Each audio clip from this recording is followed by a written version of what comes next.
Morning, Natalie. Thanks for joining us. Hi, yeah, no problem. Glad to have you. How you doing this morning? I'm doing well. How are you? Good, thanks. Yeah, So let me admit to everybody coming in, and I'll introduce you here briefly. sounds good.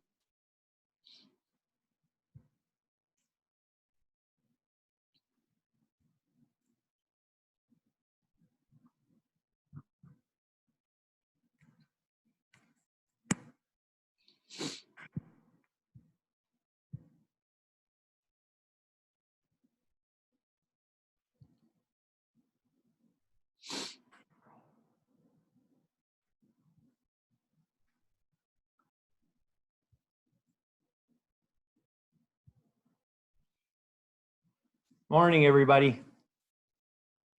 How's everybody doing?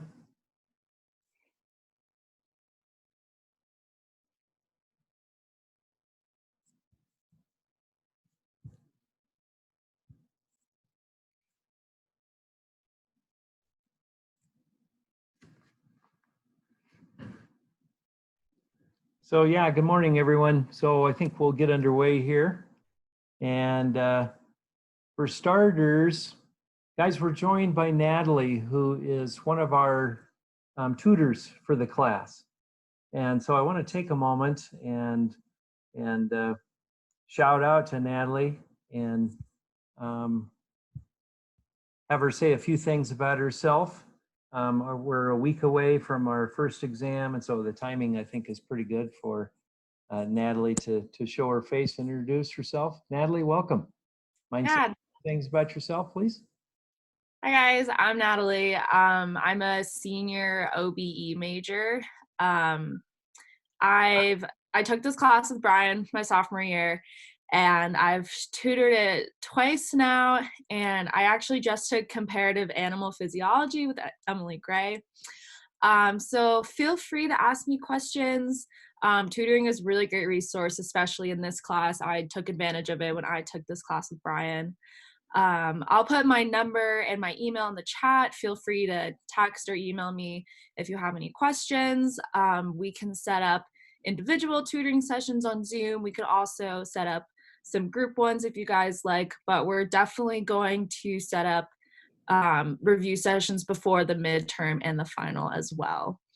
And a great thing about tutoring is that's free, so you guys don't have to pay anything to have a tutor. So yeah, I'm excited to work with you guys this block.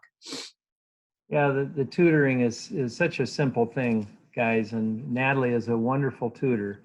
As she indicated, man, she's been around the block a time or two. She's been involved in the tutoring process. She's, as she said, originally in this class. Yeah, Natalie, you've certainly taken a few upper level electives, even besides the comparative animal phys, haven't you? Yeah, well, I've taken ecology and I worked with Shane Heschel over the summer with his impatiens compensis plant physiology research. And I took another independent research block with him, first block. So if you Yeah. guys are considering doing the OBE major and want to ask me any questions about that, the different courses, I'd also be happy to talk to you about the major. Yeah, I think that's the added payoff is certainly it can be tutoring and ask questions about, larger things associated with the major and so forth. So that's super. Natalie, thanks for introducing yourself. Anybody want to ask Natalie any questions or anything before she goes? Okay, thanks, Natalie. We'll talk later. Yeah, see you Thanks guys. all right, see ya. So yeah, guys, so Natalie, and I've got her email, she and Thad's email, the two tutors on our, syllabus sheet. But Thad will actually be introducing himself this afternoon at our, right before our presentation. So you'll get a chance to see and hear both of them here by the end of the day, okay? And wonderful thing to take advantage of. Several of you have already checked in. I know about tutors, and it doesn't matter where you are on the spectrum. I would highly recommend that you take advantage of these tutors, if not on a daily basis, on a regular basis. even outside the class gatherings we'll have next week for our midterm. Okay. Anybody have any questions there? Thoughts about that? Okay. Yeah, so guys, how about a few things this morning as we roll? So just to reiterate, yeah, a week from today is our midterm. So early next week, I'll be providing you more information about that, probably on Monday, okay? Just so you can have a heads up of a few days to be thinking about the process and the expectations of that. The field projects, the field studies, thanks everybody for the meetings yesterday. Got a few more this afternoon. And just everybody be reminded that for Monday, your team will turn in a proposal of your plans. And remember, one proposal per team, right? And the components that I'd like to have in your proposal that you'll submit to me are in our syllabus packet in the field project section, okay? And how about just send that to me as a Word doc attached to an email when you do send it to me, say this weekend or whatever, okay? All right. Let's see, anybody have any questions about anything else before we dive into the morning? Okay, so why don't we start off with the asynchronous video from yesterday afternoon, what Darwin never knew, okay? Let's chat a few minutes about that. Guys, if you can have your questions handy, let's talk about a few of those and make some linkages. Quick feedback, this is probably not the first time that most of us have been, you know, have been exposed or talked about Darwin's voyage on the Beagle and so forth, right? Several of you have probably talked about it in previous classes or certainly been familiar with Darwin's voyage and the implications. Am I right? Okay. I think this video does a nice job, though, of sort of, you know, providing the context for us and for it, and using that as a launch pad for talking about a few other things. How about let's start with number 4 on your questions on the guided outline. Number 4, the meaning and significance of the phrase descent with modification. Greer, you want to jump in with that one? Tell us how you responded to that. Oh, what was the question? The number 4 on the sheet, descent with modification. All right, I'm gonna pull that up real fast and then come back to me. Okay, maybe I will come back to you. Eve, you want to address that number 4? I said that animals can change and modify with generations, making new species. Yeah, absolutely.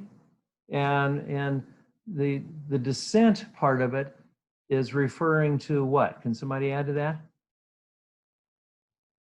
Some sort of common ancestry. Totally. Very much common ancestry. Ultimately, all organisms being tied together, right? But that ancestry necessarily being associated with modification along the way as well. Every time there's a new branching event, a new speciation event, there's modification on that ancestral heritage that's been brought along, right? Yeah, I mean, a cool way of looking at it, I mean, even if we look at ourselves as human beings, think about some characteristics we have, guys, as humans that obviously go way back. Think of some really, really basic characteristics we have that we share with other organisms. Can you throw one out at me?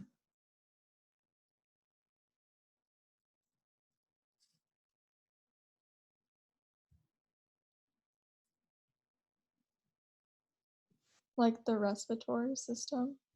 Respiratory system, absolutely. I mean, we would share that with a lot of vertebrates. Can anybody think of even some more basic or fundamental characteristics than that? Like sight or just the ability to move. Okay, locomotion would be something we would share with all animals. That's a good one. Yeah, that's certainly what I mean by even more basic. Can anybody think of another one? Really, really, really. Having mitochondria. Oh, sure. Yeah, the function of various organelles. I mean, we share that with all of the metazoans that have eukaryotic cells, for sure. I mean, you could talk about include in that the presence of sexual reproduction, multicellularity, bilateral symmetry, right? All of these reflect our descent, and we have our modification on top of that. You know, if you go to the species level, some characteristics that define us as humans, our brain capacity, for example. So yeah, that's certainly a fundamental concept in there. Number 5, how about Summer? Can you speak to the role that the breeding of domestic animals played into Darwin's thinking about natural selection? Yeah, he was talking about how the breeding of dogs is done with humans. So like humans guide at those different breeds, but then natural selection is the same thing, just at a different pace, and no humans are controlling it. Good. Yeah, absolutely. So artificial selection, we might say, that certainly is evidence with dogs, but all other livestock is certainly just a sort of a special case of selection, of what we would term natural selection in nature, right? Let's keep going on here. So the bottom of the page, the rock pocket mice.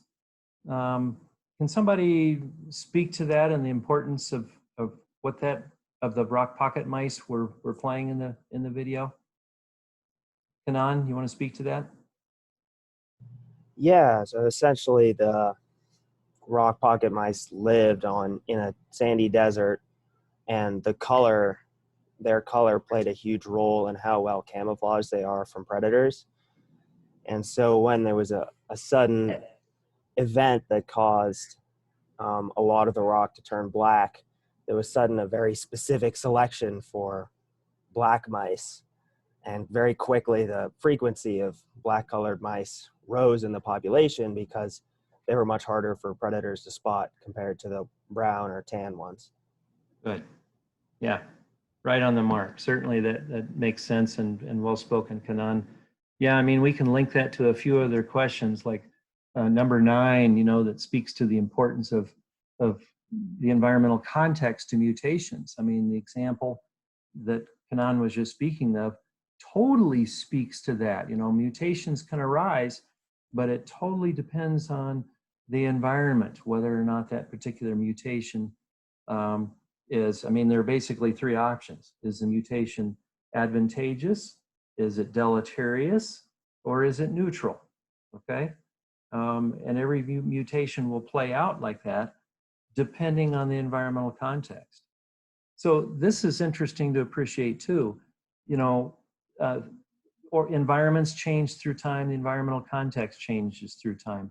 You might imagine the DNA and our chromosomes, the record of these mutations, unless they're really, really detrimental, may be preserved in the DNA, like with the nucleotide substitutions we were talking about yesterday. They can be preserved in the DNA, and if they're at least neutral, there may come a point in time in which that formerly neutral mutation suddenly is thrust into an opportunity that becomes advantageous.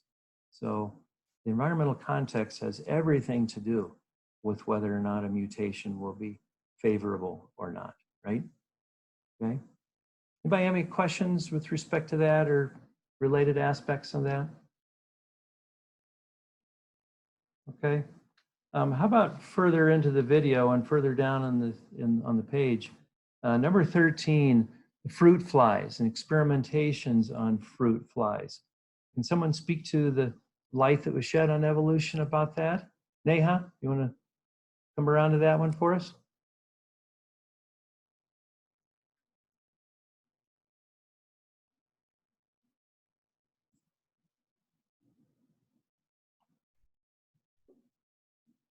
Neha, did you hear me there? Oh, actually, I think you're muted, Neha.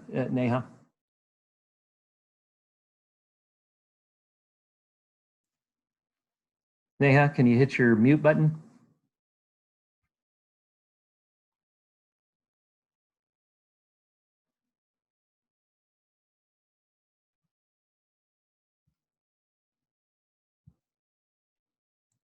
All right, maybe we'll come back to Neha on that one. Hey, Sarah Smith, you want to speak to that? Fruit flies evolution? Yeah. So he was looking at these two different fruit flies, one that had spots and one that didn't, and he was like in relation to specific like mating protocols. And he was wondering why one type of fly has spots but the other does not. And they noticed that both types had the gene that encoded for the spots.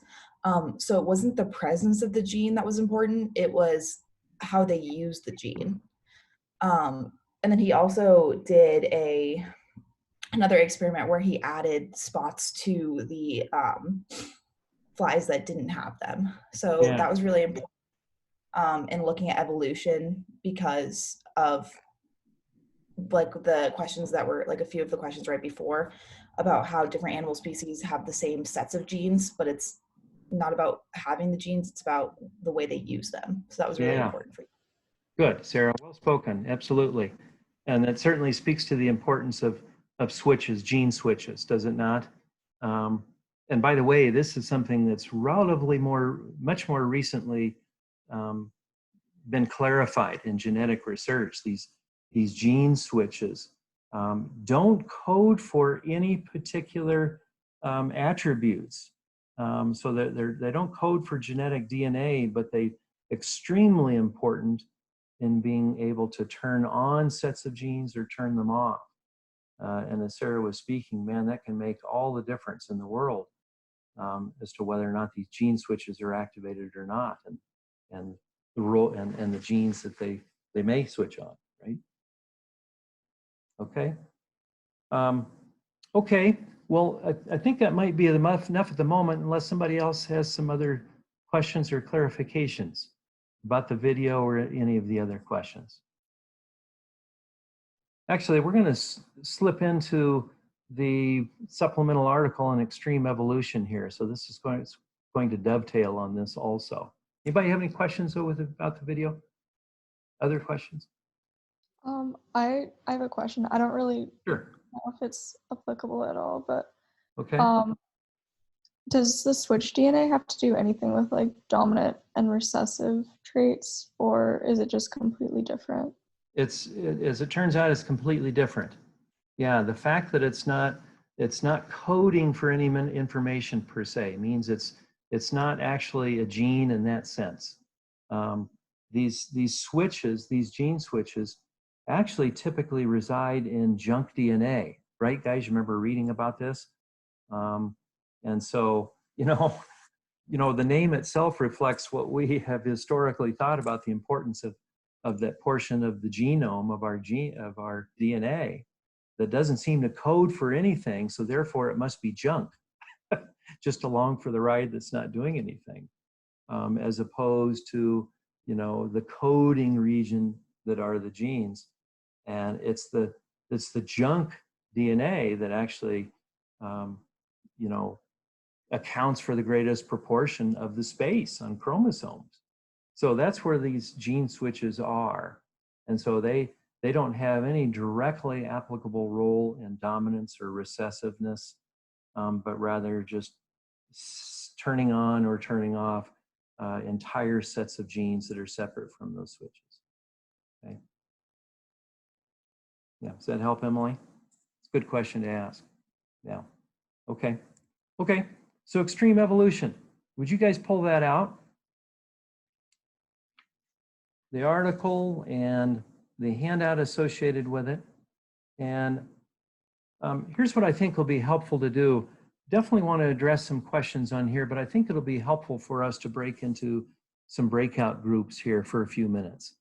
And so I'm going to proceed to send us off into some breakout teams, probably on the nature of 3 or 4 individuals in the team, in a group.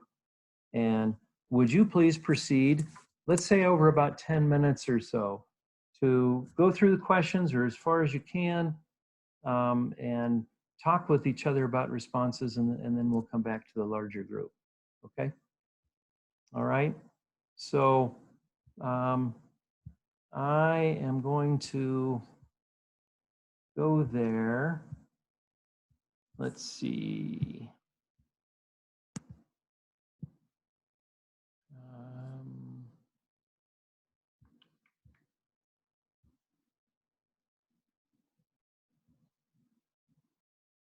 All right. Okay, guys, I'm going to say about 12 minutes and I'll check in on you to see where progress is, okay? So I'm going to hit the button here. If you'll go ahead and proceed with discussing those, and then we'll come back, okay?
Hi, guys, welcome back. Hey, so how was the length of time? Was it reasonable? A little short, a little long, pretty good? Okay. All right, sounds good. So let's talk a bit about these. Oh, I know what I wanted to show you. I'm going to go to share screen for just a second because I wanted to show you a few slides about these cichlids that I was going to show you a few moments ago and just didn't. First off, everybody see the slides of the cichlids here? This is pretty cool in the sense that these cichlids, you know, they've all evolved in one particular location, Lake Victoria, and they're not the only cichlids. The cichlids are a family of fish, but they're pretty diverse. But there's no question within this one particular lake, they've just had incredible speciation. And you know, this is a phylogenetic tree showing the differentiation here. It's a pretty long lake, on the order of oh, let's see, about 60 to 80 miles long, something like that. And, you know, as we want to talk about, and as you were talking about with your breakout group, the kinds of adaptations that have occurred with them are just really fascinating. Here's a slide I won't really spend too much time on, but addressing the role of color and how in particular species there have been red morphs and blue morphs, and the environment has really specialized and favored individuals that are blue to be up closer to the surface and red down further in the depths of water, simply because of how deeply those particular colors of the color spectrum penetrate through the surface of the water, and the sensitivity of the eyes of the fish in being able to detect them. So it's just been some crazy cool specializations that have been part of this evolution. So let's bring the questions into this as part of what you were discussing, and maybe 1 and 2 in starting fashion that can be combined a little bit. Adaptive radiation, I mean, we've talked about this a tiny bit in class anyway, but Henry, can you start with sort of setting the landscape for us here? What do we mean by adaptive radiation, and how are these cichlids a good example of this? This is kind of the idea that one lineage has grown into a large, diverse area of species, and in terms of the cichlids, this happened very quickly. Within the past 15,000 to 10,000 years, there was one species, and they've adapted pretty uniquely to a large number of environmental conditions and specialized pretty intensely. Yep, absolutely. So yeah, we're talking about one lineage or one species sometimes that radiates, if you will, or multiplies into many, many species, right? It's a special case of evolution where, you know, we term it this adaptive radiation because from very simple beginnings, very few species, organisms, they radiate into many, many species in that sense. But yeah, Henry, as Henry's saying here, of course, this is a really accelerated type of evolutionary scale. Guys, this sort of speaks back to the theory of gradualism that we were talking about yesterday in class, right?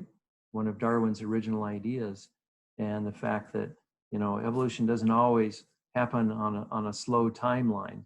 Now, you might think, well, 10 or 15,000 years is a long time, but geologically speaking, and certainly over a period of time, it's a very, very small window for this, you know, 500-ish species of fish to come into existence as crazy fast. Hey, as a side note, it's only been about, you remember when we were talking about Lynn Margulis the other day and how she was credited with this theory of endosymbiosis that when she first proposed it was totally against the grain and out of the blue, and proceeded to not be very well accepted at all in the scientific circles because of how markedly it differentiated from the original views, right? Here's another example of how in the last 30 to 40 years, our ideas about the speed of evolution have been totally transformed. There was a scientist by the name of John Gould, or Stephen Jay Gould, who proposed the idea of what's now called punctuated equilibrium, that evolution sometimes has these crazy spurts. And punctuated meaning jumps, okay? Equilibrium meaning a period of stasis or not much change, speaking to the fact that species can have these really, really rapid rates of evolution, and then periods of time in which perhaps the evolution doesn't occur very quickly. And, you know, whether or not the cichlids right now are in a period of stasis where there's not much change might be subject to interpretation, but man, have they ever shown this punctuation in terms of evolution rates. It's been pretty crazy. So let's keep going here. Number 4, some examples that have shown how some of the highly specialized traits have evolved repeatedly but independently. Can someone speak to that? Selena, you want to speak to that one? Yeah, sure. So there are a couple adaptations. So the fish in all three of the lakes show these distinctive rake-like teeth that allowed them to hold on to the scales of other fish. And similar to that is an asymmetrical opening on the jaw that also allowed them to better grasp onto the scales. And then they also found enlarged lips in species that targeted prey that were in like rock crevices because it allowed for like a suction to be formed, like a seal, so they could suction out prey.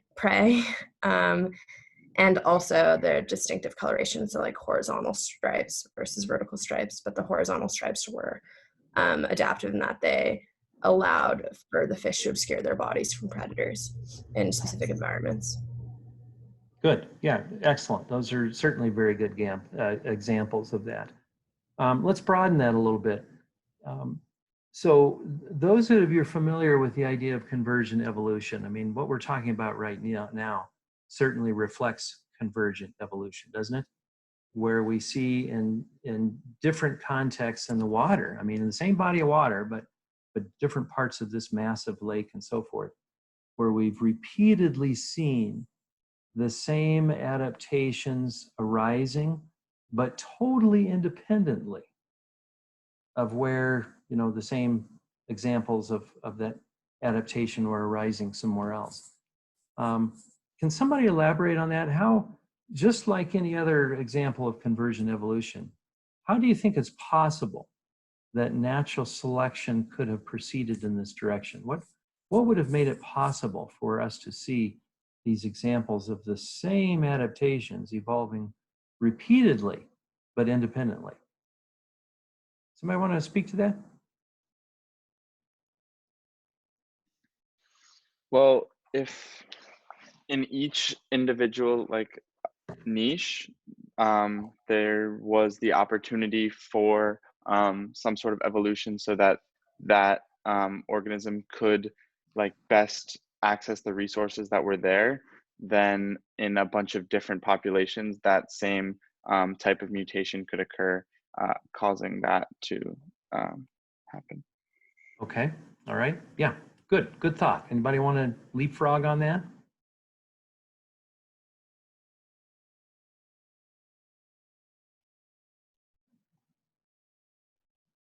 Well, you might expect that similar environmental conditions would favor these very same identical adaptations, wouldn't you? Remember yesterday when we were talking about the marsupials versus the placental mammals and how, you know, we've got these mouse-like animals that have evolved in totally different parts of the world without contact with each other. But these mouse-like creatures, whether they have a pouch or not, have been favored to evolve in these environments just because of the ecological resources. These desert-like environments where they can burrow, where seeds are plentiful, and that way of life sort of favors that type of body shape and lifestyle. Well, same thing in the water here.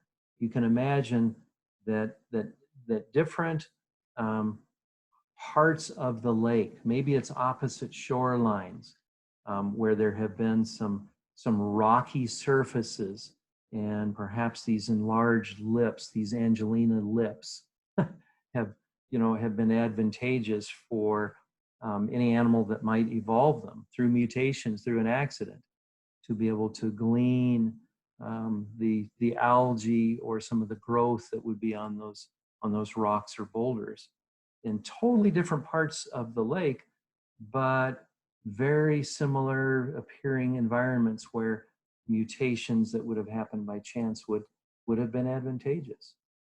So that it must have been part of it, is the similar environmental conditions in different parts of the lake favoring these mutations that led to adaptations to do so. Does that make sense, everybody? That's really the essence of the idea behind convergent evolution anywhere. But really cool adaptations that have evolved repeatedly in that sense.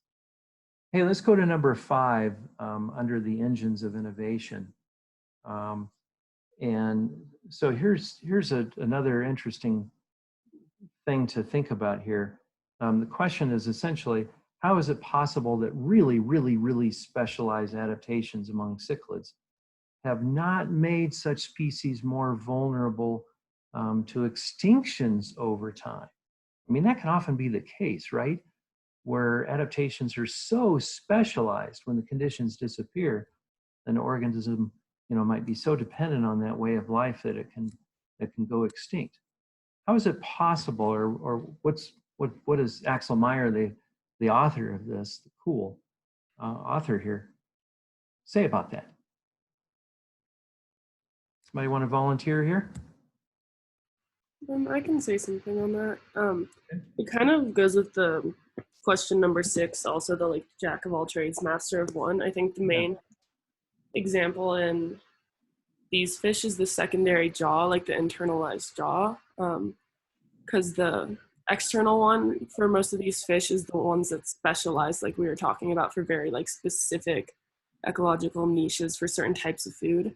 However, if those resources become like harder to get, the internal jaw allows them to like digest and eat a lot wider of a range of fish, so they can specialize. But also, if those environmental factors change, they kind of have like a backup option that allows them to be more generalized. Yeah, good. Right on there. Adel, I saw that you were getting ready to speak too. You want to add anything to that? I was gonna say the same thing. Yeah, that's on the mark, where essentially we see these specialized two sets of jaws, right? The specialized jaw and the generalized jaw, and man, they certainly have served each other well, apparently, for being able to enable these fish on the one hand to be specialized when they're capable of doing so, but in times of less food or harsh environmental conditions, they can rely on this jaw, the jack of all trades type of jaw, to be much more generalized and broadly based in their feeding habits. Yeah, cool. Let's start talking about some of the genetic mechanisms here, since that's a big part of the article as well. Guys, I have to tell you of a lot of research that's been going on in evolution and so forth. Axel Meyer is one of the individuals in his lab. It's a large team that has just made some crazy cool insights into the process here with cichlids, and everything we're reading about is obviously a reflectance of that. Number 8, how has selection acted on multiple genes during cichlid evolution? Somebody want to speak to that? Ryan, can you address that one there? Number 8, the multiple genes question. Oh yeah. Well, we were discussing how there is such an intense selection pressure, not process, acting on many genes, causing these fish to speciate quicker. And since they were under such strong selection pressure, they had to evolve quickly. Absolutely.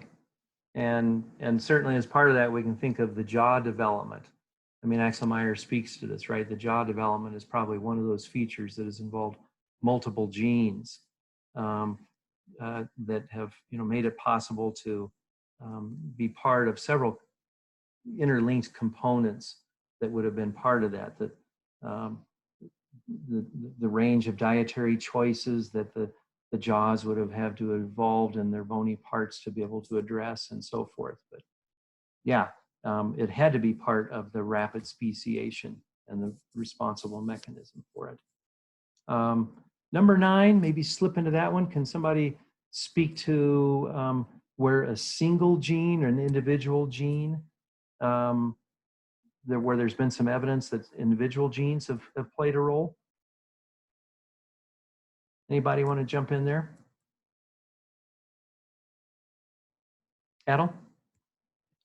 Yeah, so the single genes have like driven up speciation. Like I think they said that there was like evidence of like the single gene like altering like the stripes on the fish, and like they explain why there are so many different types of like variants of the cecilids, and yeah, they drive up speciation. Good, good. Yeah, and the orientation of the stripes certainly appears to be an example of that, doesn't it? Good. Duplication of genes, the next question. Importance of duplication in genes. Who wants to speak to that? Yeah, Georgia? I'd love to. Our group just talked about duplication of genes allowing the fish to use a different copy of DNA to either work around or work with mutations. Good. Yeah, absolutely. This is really an interesting aspect here. And let me give you a quick example from the world of mammals that coincides with what George is describing here and what you read about with the cichlids. What we're talking about, is, as the term implies, duplication of genes. It's the same gene that's been replicated, if you will, made another copy of it, showing up in the DNA record. But instead of serving the very same function that the original gene performed, it has evolved, this other copy has evolved to serve some additional functions that are completely novel. In the world of mammals, here's a cool example. In a few days, a week or so, when we start talking about the body systems of animals, we're going to talk about digestion. How many of you, so everybody's familiar with the salivary glands in our jaws and in the jaws of mammals, right? Critical for lubricating our food and starting to break down. One of the enzymes that's part of that is an enzyme called amylase. Some of you might be familiar with amylase. Well, in mammals, in our mammalian evolution, there's been a gene duplication where the gene responsible for the production of amylase has evolved such that this gene now produces amylase not in the jaw region, but for production in the stomach, where it serves a similar role in terms of targeting carbohydrates, but much further along in the digestive process than would occur when the food is just coming into the mouth. And so these duplicated genes, they happen to serve the same function, but entirely different places in the digestive process. And we've become reliant on that as mammals, this amylase in two different locations of the body. So this duplication of genes is, it doesn't happen terrifically often, but it happens often enough and independently that we see this sort of convergence happening. And certainly an example here in the fish. Let's keep going with these gene examples of gene mechanisms. Jumping genes. Greer, you want to speak to jumping genes? Yeah, jumping genes were like genes that are like translocated and like inserted somewhere else on the chromosome, like for like various reasons, but they're pretty much just genes that like are inserted somewhere else on the chromosome, just, I don't know, to serve like any function, like just moving around genes. Okay. And by jumping to a new location and being associated with a new set of genes around them, the role that they play can be different than where they were originally, right? So these yeah. So these jumping genes appear to have a pretty unique function in that sense. Cool. And then like it also says that they like help facilitate like diversification of like the fish. Yeah. So like moving them around, just it can kind of like just change up like the traits and mutations the fish have. Absolutely. Good. Let's keep going here. The CNEs, the non-coding elements. Teddy, you want to speak to them? Yeah, so the CNEs are just regions of the genome that don't specify amino acids and proteins. And so if you kind of move them around, they can interact differently and provide different functions for different areas of the genome. And so they kind of tested this by inserting CNEs into the genomes of zebrafish, where they altered it a little bit. And they found that this switched on their associated genes differently than the unaltered CNEs did that they inserted, which is pretty crazy. Yeah. Yeah, nice addition with that. That's certainly an interesting example of how, you know, inserting these genes in situ in another organism is enable them to shed light on the functions, right? But crazy cool importance of these CNAs, it appears, these non-coding regions, and being able to switch on the genes that might be associated with that particular region, and of course have played a role in the adaptive radiation here as well. MicroRNA. Somebody want to speak to microRNA for us? Yeah, sure. Sorry, Lucy, why don't you go ahead? So they're like small molecules that act as switches for genes, and they could have enabled the kind of sort of like precision sculpting with the, especially like the jaw shaped and the various feeding specializations that cichlids have, among other cichlid traits due to how targeted microRNA can be with their activities. Yeah, good, absolutely. So again, these are acting as switches in that sense, aren't they? Georgia, question or thought? I was just going to add an interesting observation, which is that they found cichlids have a lot more microRNA than other fish species. Yeah. Which was super interesting. Yeah, good addition. Yeah, that's certainly a interesting thing to recall for this section here as well. Cool. Okay, so maybe let's finish with one question here, unless there are some other comments. Number 14, the author makes the statement about something like old variation is new. Can someone clarify what he meant by that? Sarah Sinise, you want to speak to that? Sure. There are definitely a couple different things to say about this, but the one standing out is that all of these mutations, jumps, duplications all come from a set of genes that exist in every one of these organisms previously, and that just need to either be duplicated or jumped or kind of enacted to create these changes that present as new when looked at them evolutionarily, but have really just been kind of lurking inside these fish all this time. Good, good. Nice clarification. Yeah, that's a powerful statement, really, a reflectance about how, you know, it doesn't matter how old the DNA or the ancestral kinds of characteristics may be. If they get modified just a little bit with a new mutation, then it can totally change the way or the expression of the old DNA material in that sense. In that sense, it becomes new for sure. Cool. Okay. Anybody have any other questions or have any other comments or questions about some of the other questions perhaps that we've jumped over or that you're wondering about at the moment? Okay. So yeah, taken collectively, you know, we've spent a few days here. Of course, this reflects the process of science, how these ideas are changing, our understanding, and how our ideas about the rate of evolution have changed over time and so forth. But conceptually, you know, these aspects we're talking about with respect to evolution and natural selection and the role that they play, some fundamental aspects that have resulted in really rich speciation among animals.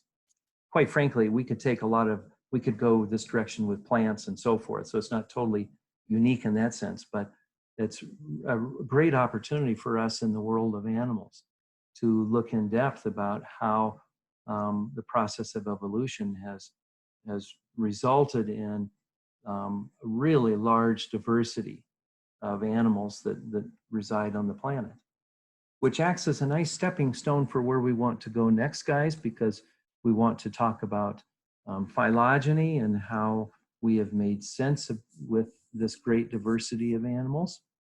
But why don't we take a break first, okay? Might be a good time for transition. Why don't we take a break? It's 10:15 Colorado Mountain Time now. How about we take 15 minutes? Sound good? And we'll come back at 10:30 and pick up with the lecture then. Okay?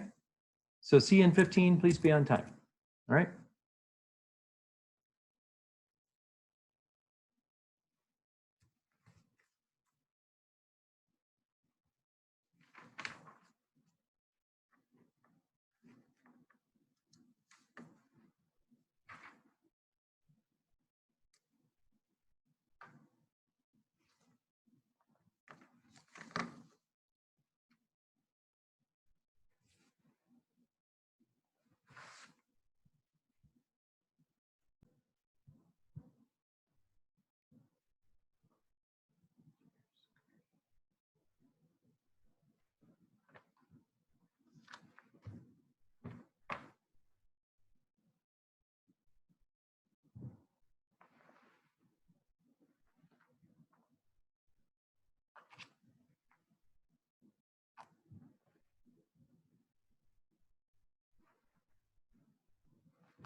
Hi, gang. Welcome back. And we are going to pick up the second half of the morning here by transitioning into our lecture. So can you have your lecture outline handy? And I'm going to go to slides here in just a moment as well. Okay. And yeah, as I was mentioning briefly right before we went to break, a whole lot of animal species have evolved over time. And so, ballpark, about how many animal species have been, let's make this a two-part trivia question. About how many animal species have been identified on planet Earth that are extant, that are alive today, okay? And how many more do we think are out there that haven't yet been described? First one first, about how many described animal species do we think there are?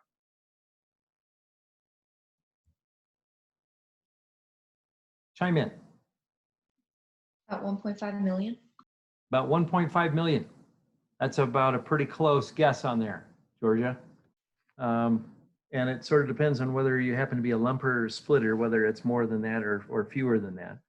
Of those 1.5 million, over 1 million of them happen to be insects, happen to be arthropods, owing to the success of that animal group for sure, and about 500,000 of everything else. And about how many more are out there that we haven't described yet? Well, guesses? 6 million. 10 million. Adel, what'd you just say? 10 million. 10 million. Actually, closer to 10 million is probably, at least in the from experts in the field of taxonomy and phylogeny, probably closer to it. Some estimate there may be even far more than that, on the order of 20, 30, maybe even the high, double digits of more species. And these may be, principally small animals, overlooked and so forth, especially in tropical rainforests, okay? Got to be honest about that. But man, if you guys pay much attention to the news, I mean, every year we're identifying, we're describing even new species of birds and mammals, relatively large animals. So it's pretty crazy cool in that. So, so one of the functions of what we're going to be talking about is necessarily trying to keep track and to organize the number of species that are currently described, okay? Everybody see the slides now at the moment? Okay. I need to do another switch here on my screen. I'm going to have to check you again here to make sure we've got that right.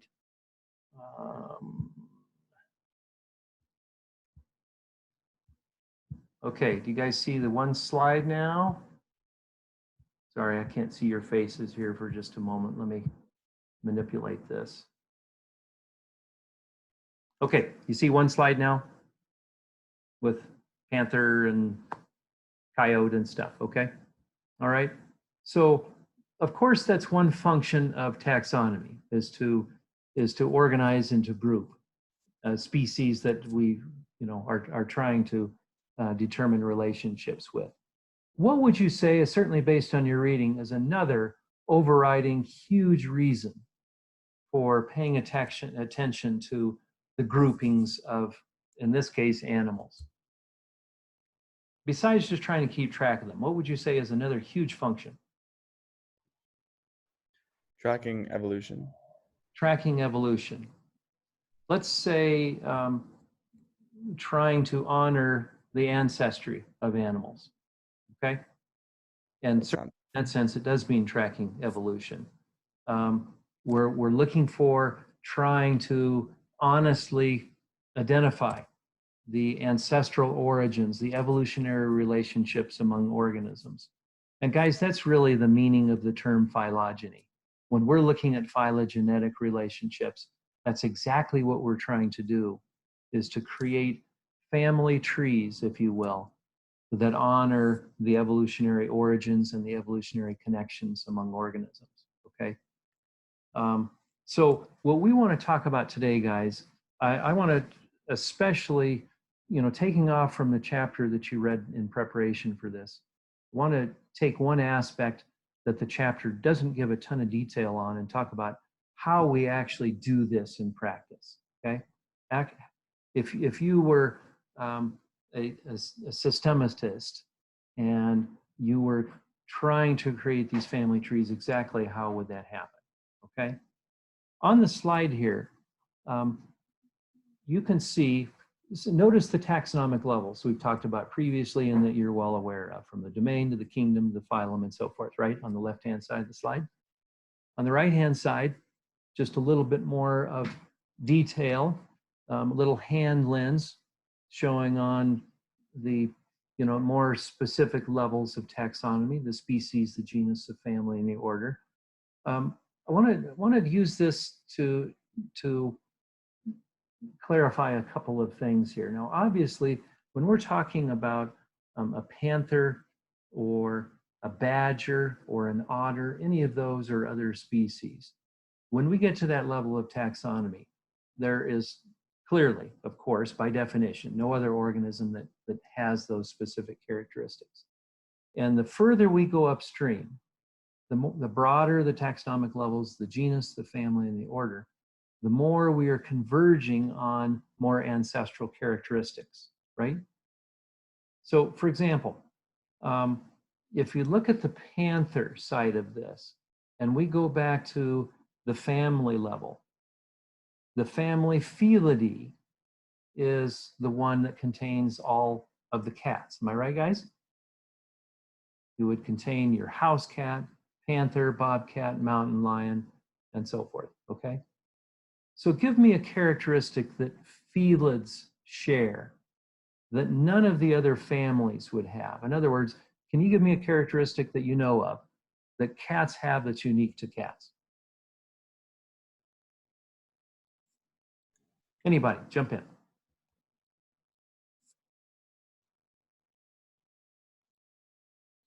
Retractable claws. Retractable claws would certainly be one, okay? And let's take that, okay? Would any of the other families have those characteristics? The canids, the mustelids? No, it's a unique one, right? By mustela, for the mustelids, the badger, some of you might be familiar with weasels, wolverines. It includes some really cool members, as well as the otter. They have a unique characteristic that wouldn't be common knowledge to most people. Really specialized scent glands. They produce a lot of specialized scents, and that's how they track each other across the landscape and so forth. The canids, anybody know a unique characteristic of the dog family?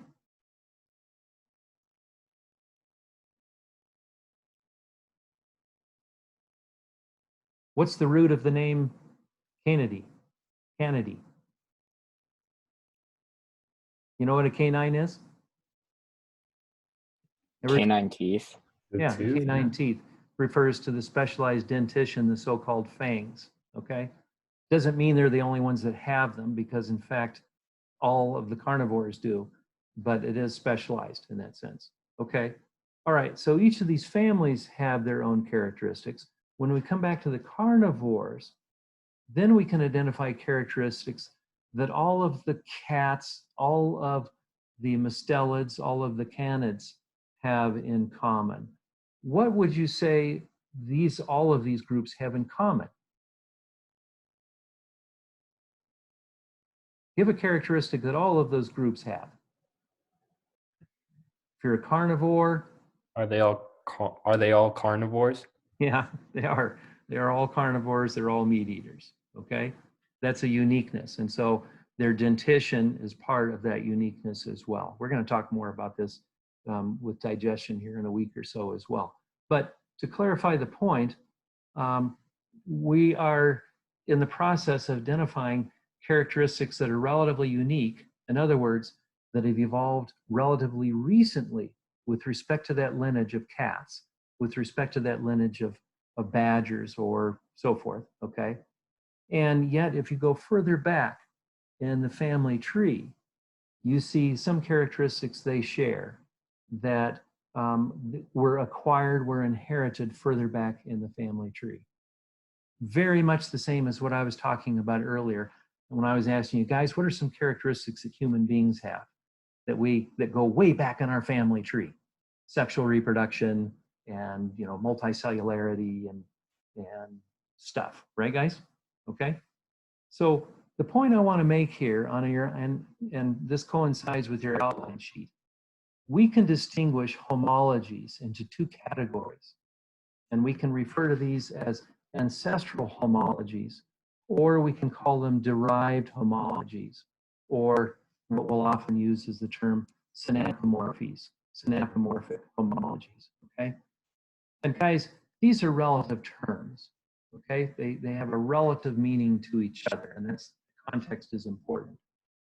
But in general, we can identify ancestral homologies as being those characteristics that were acquired or handed down or made present much earlier in the family tree, okay? So for example, whole group of animals in the slide we're talking about, the meat-eating characteristic, the carnivorous aspects, okay? The aspects that we could add to this as well, the presence of multicellularity and sexual reproduction, presence of hair that all mammals share, and so forth. Those would be ancestral homologies. You guys follow me there? Okay. The synapomorphies, the most recently derived homologies, would be those characteristics of a group that evolved only most recently. I'm going to state that somewhat differently. By most recently, we're talking about at the most recent branching point for that particular group we're talking about. So for example, if we were talking about the canids, all of the dogs, and that entire group, we'd be referring to the presence of that enlarged canine, okay? No other animals have that. That characteristic was provided by the most recent common ancestor that gave rise to those dogs, okay? But we could even be more specific about it, since these are relative terms. I could ask the question, okay, what's a synapomorphy for the genus Canis, okay? For the genus Canis. And for that one, I would say, okay, it's even a more finely identified aspect of the canine that is very different from even what the rest of the dogs have, okay? All right, but we only can talk about a synapomorphy as being the most recently derived or characteristic for a particular branching event that's under consideration. And the ancestral are those characteristics that are farther back. You guys follow me there? Okay, an important distinction. Okay, let's apply that diagram that's on your sheet as well. This diagram here, want to identify let's identify whether or not we see evidence in each of these tiny little family trees. Hey, by the way, I want to call your attention to something. You'll see family trees that are in V-shaped branching events, and sometimes you'll see them as soccer goalposts kind of branching events, okay? There is no distinction between the two. Some authors just favor the V's or the soccer goalposts, okay? But picture the branching events as being the same, whether they're depicted one way or the other. So in this case, let's assign each of these trees, let's look at them for evidence of ancestral homologies, synapomorphies, or analogous characteristics that don't reflect any common ancestry as well, okay? All right, can you guys see my cursor here, left-hand little diagram, okay? You see this A prime. Wait, is this where I want to start? No, it's not actually. Well, okay, that's a good place to start. I already gave it away. You see this A prime though. This A prime, let's think of this as reflecting a particular characteristic. So I'm going to ask you, where else in the family tree do you see another A prime? Well, it's 2 twigs over, way over here, right?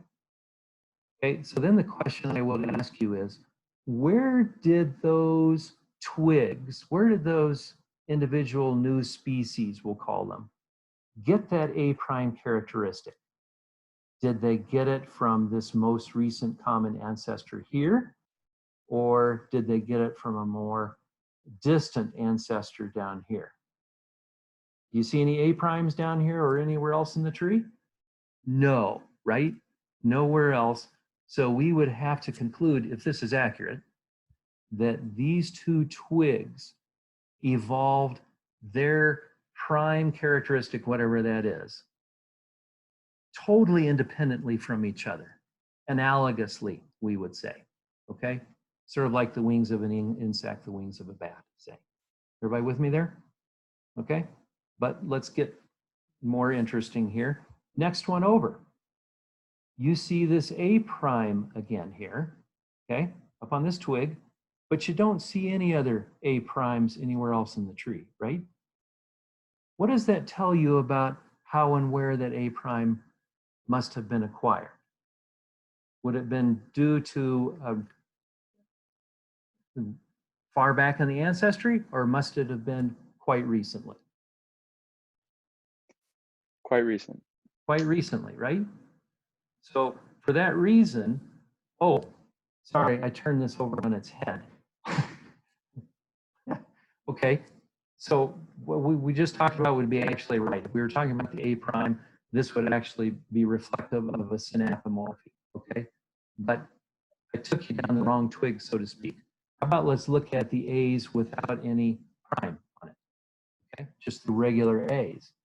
And I ask you the question, well, for all of these A's on the twigs that don't have a prime, where did they get their basic non-prime characteristic? Was it most recently or was it much farther back?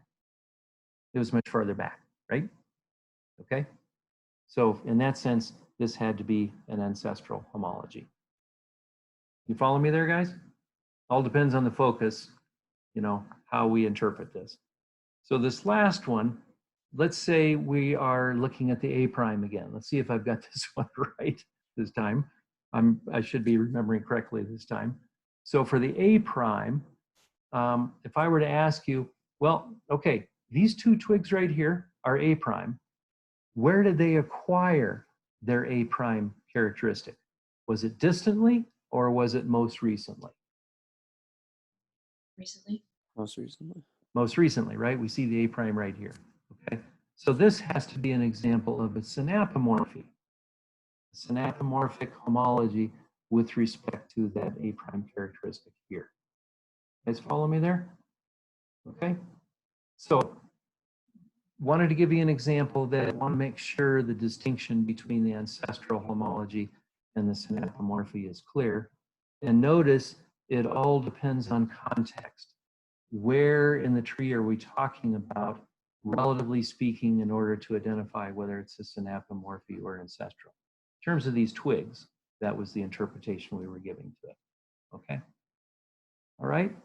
But this obviously has really important ramifications when we're talking about, what I was just showing you with respect to this family tree here with the carnivores, because it's important to keep track of which characteristics were acquired most recently due to a most recent common ancestor, and which characteristics did these vertebrates acquire that go much further back, maybe that are shared with all eukaryotes or with all vertebrates or something like that. Okay.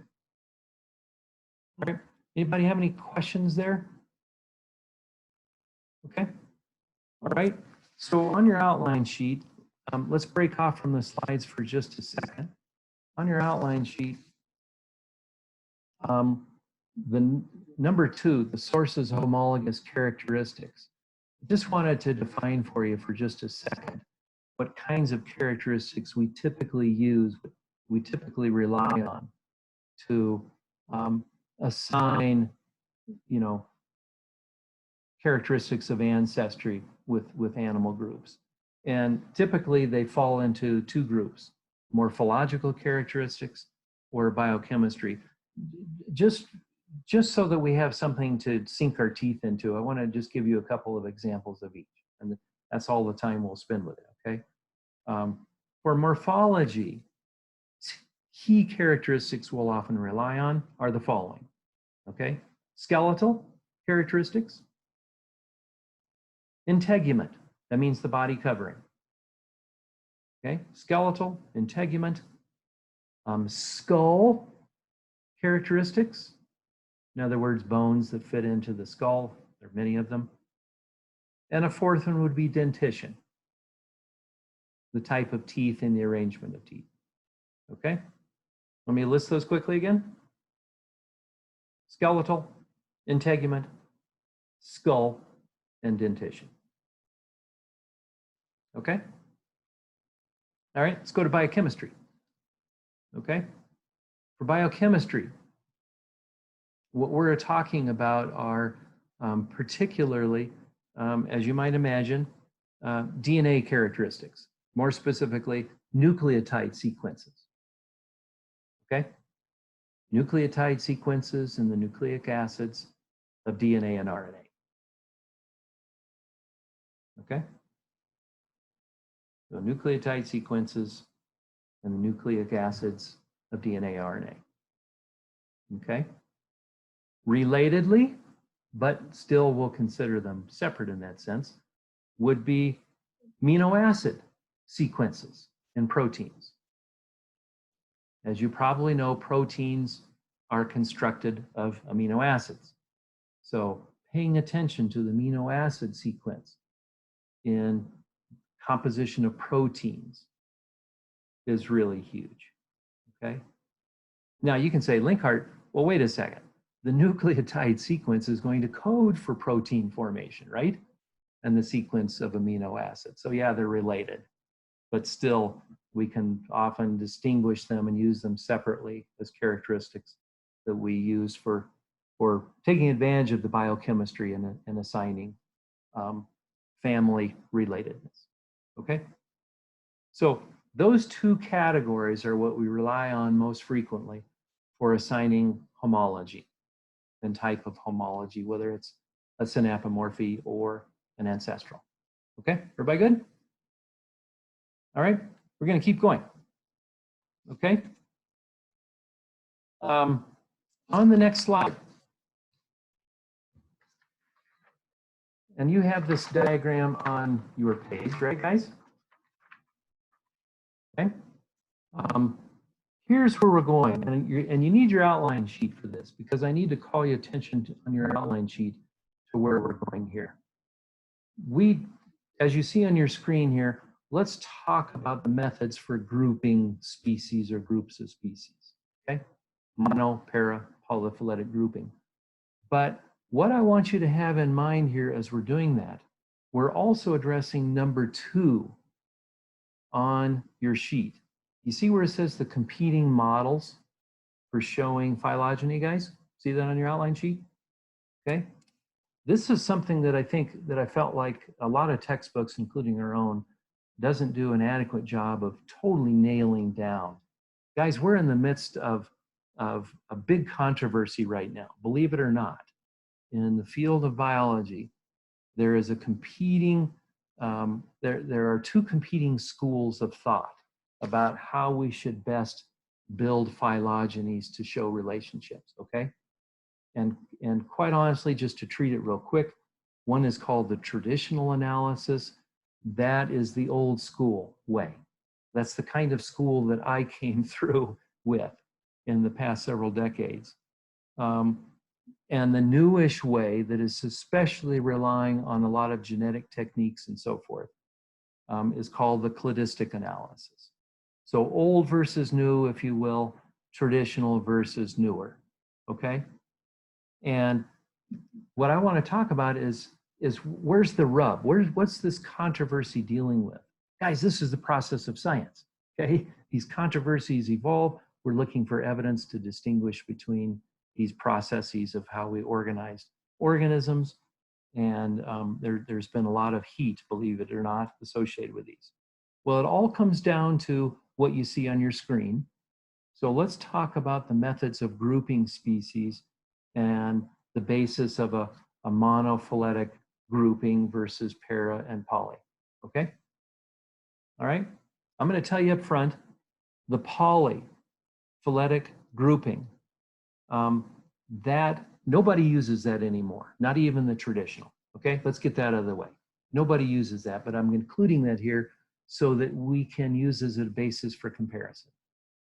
Guys, basically poly is taking advantage of analogous relationships, okay? And we'll shed light on that here in a moment, but I just want you to know that nobody uses that anymore, okay? So the real rub is between the mono and the para, okay? All right, put your Latin to work. Everybody knows that mono means one, right? You know what para means?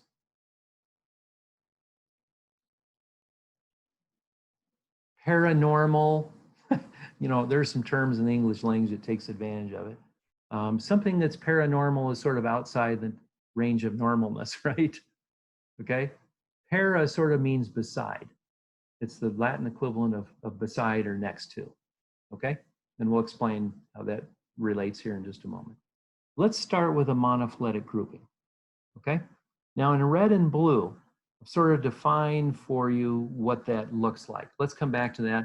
I'm going to give you the verbiage associated with that. Okay. Let's define it.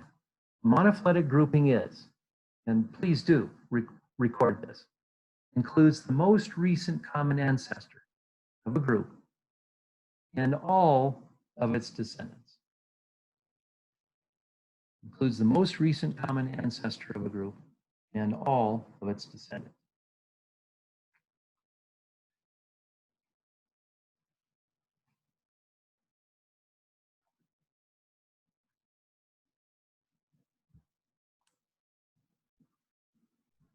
Okay, everybody good there? All right, so if you look at my cursor on the slide now, everything in blue, I could make a little circle, which my cursor is doing at the moment, would constitute a monophyletic grouping. And here's why. Let's apply the definition. Okay, this grouping must include the most recent common ancestor of the group. Okay, time out, time out. Where is the most recent common ancestor of of everybody in the group? Guys, which twig? This goalpost or this base of the soccer goalpost? Or this one or this one? The last one. The last one, right? Okay, so that is the most recent common ancestor.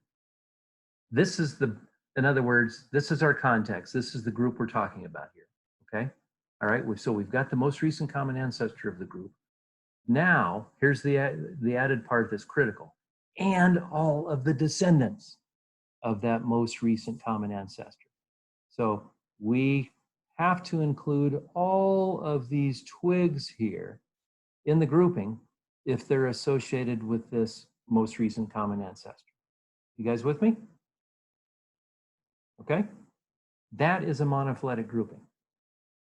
Okay, now that's significant because what that means is this is the type of grouping that most closely honors evolution because it shows relatedness, it shows whom's related to whom. It doesn't exclude anybody, any of the relevant twigs from this relationship that are associated with this ancestor, okay?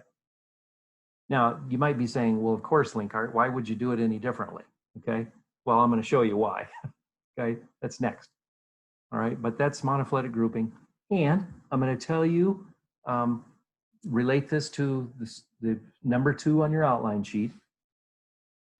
Actually, the traditional and the cladistic both utilize monophyletic groupings, okay?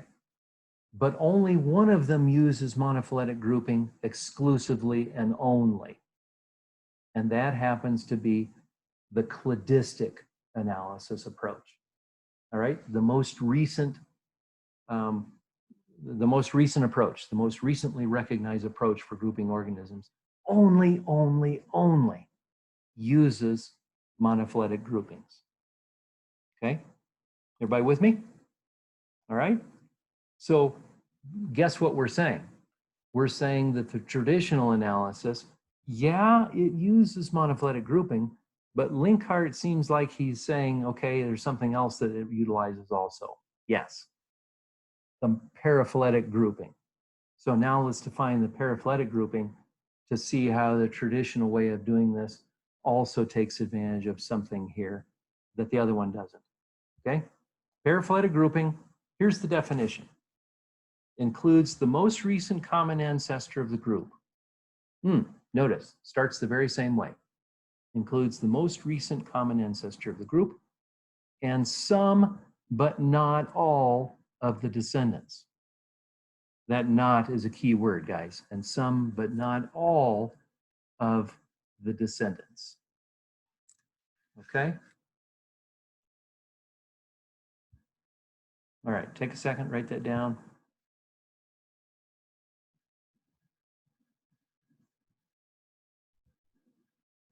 Okay? All right, includes the most recent common ancestor of a group and some, but not all, of the descendants. So once again, you can see the twig, you can see the most recent common ancestor for the entire group, right? Right down here. But which ones are deliberate, which twigs, which descendants are deliberately not included in the tree? Who? A and B. A and B. For some reason, people have decided, if this were an actual event, to exclude A and B from the tree, okay?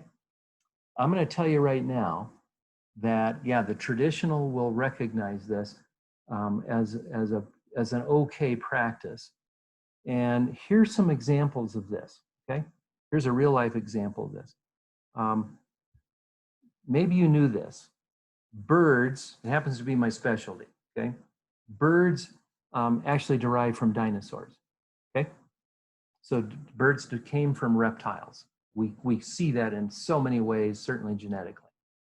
Birds evolved from reptiles and dinosaurs, but because birds are currently the only group that flies, of the reptiles, the only group that flies as a group and has become hugely successful as a result of flying.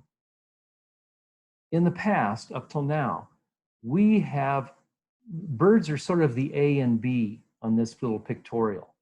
We have chosen to separate off birds into their own category, into their own identity, if you will, and not recognize them as part of the whole family tree of reptiles, even though that would be the valid thing to do, because birds are so unique. We try to honor the uniqueness of birds, and I'm going to use the word adaptive zone. This is what your textbook Hickman et al. Used. They occupy such a different adaptive zone that it's honoring the uniqueness of birds to group them separately from the rest of reptiles in the process, okay? I'll show you a picture of that here in just a moment. But that's an example of a use of a paraphyletic grouping in the traditional analysis that is no longer used, okay? And this is a big deal because it means that we can't call birds they're part of their own family tree anymore, okay? All right? Okay, let's add this last part of the tree, the polyphyletic grouping. I told you in the beginning, guys, that nobody utilizes this anymore. They did in the past, but not even the traditional uses this. Okay. And sorry, I have a question. Why would someone use that?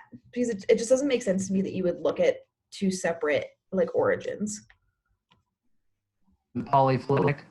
Yeah. Is that what you're referring to? Yeah, sorry. Well, that's why nobody in present day uses it, okay? But historically, before we had well-defined knowledge about the origins of these particular characteristics, it was more common to do so. So okay, thank you. I'm really only including it here for historical perspective, okay? That's the only reason. Thank you. So you can see that, this is an apple that's completely different from the oranges in terms of the use of it. Okay. Does not include the most recent common ancestor of the group. In other words, the group had at least two separate evolutionary origins, analogous. Okay. So the A and B, sorry, the polyphyletic grouping here would refer to the fact that C, D, E, and F and G are grouped together, but in fact, they may be totally distantly related, sort of like marsupial animals and placental mammals, but they're not directly related to each other in their most recent branching events. Okay. Okay, guys. So that's just for context. It's the mono and the para that we really want to pay attention to here in that sense. Okay. I have a question about the monophyletic grouping. Yeah. Just the diagram. It says it includes all descendants, but half of the diagram is. Oh wait, I'm sorry. I just realized. No, I see where your mind was going, Georgia. It's a good question to ask, and this is where this is all relative. You have to define in advance what portion of the tree you're talking about is in terms of talking about who's related, in terms of building that family tree. Okay. So think of this as an entire branch we're trying to account for on the tree. Okay. Yep. Okay, everybody good there? Okay. Let me take you to, all right, so I want to have you put this in practice for a second, okay? Here is a little crazy limb of a tree, okay? And I want you to practice for a moment identifying, and you can either do this physically, on your screen if you've got some drawing capabilities, or just figuratively. Would you on your own right now make some designations, make some groupings that would constitute a monophyletic grouping, a paraphyletic grouping, and a poly. Okay? How about at least one of each? Okay? Hey, I could put you in a little breakout group real quick. You want to do this on your own, or you want to be able to converse with somebody real quick? You want to just do it on your breakout group? But I'd like a breakout group. Okay. Love to convert. Sorry, Georgia. What'd you say? Would love to converse. Yeah, let's do it. Okay, so I'm going to put you in a breakout group. How about the same breakup groups we just had, and we'll only do it for about 2 or 3 minutes. Sound good? Okay, here we go.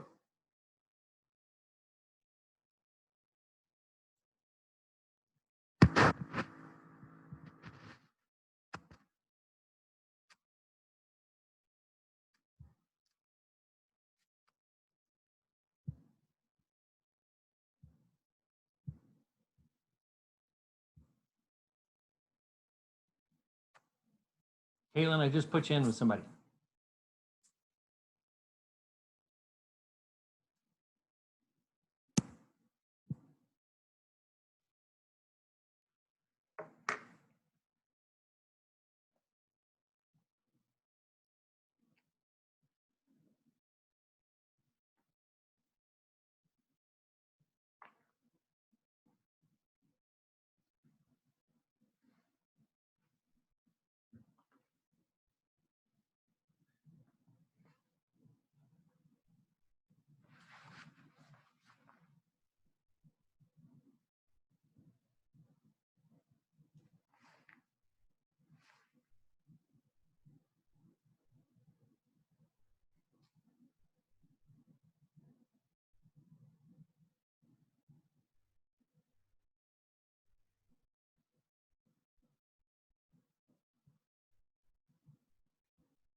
Okay, how'd that go? Everybody have enough time? Work all right? Little short, Mar?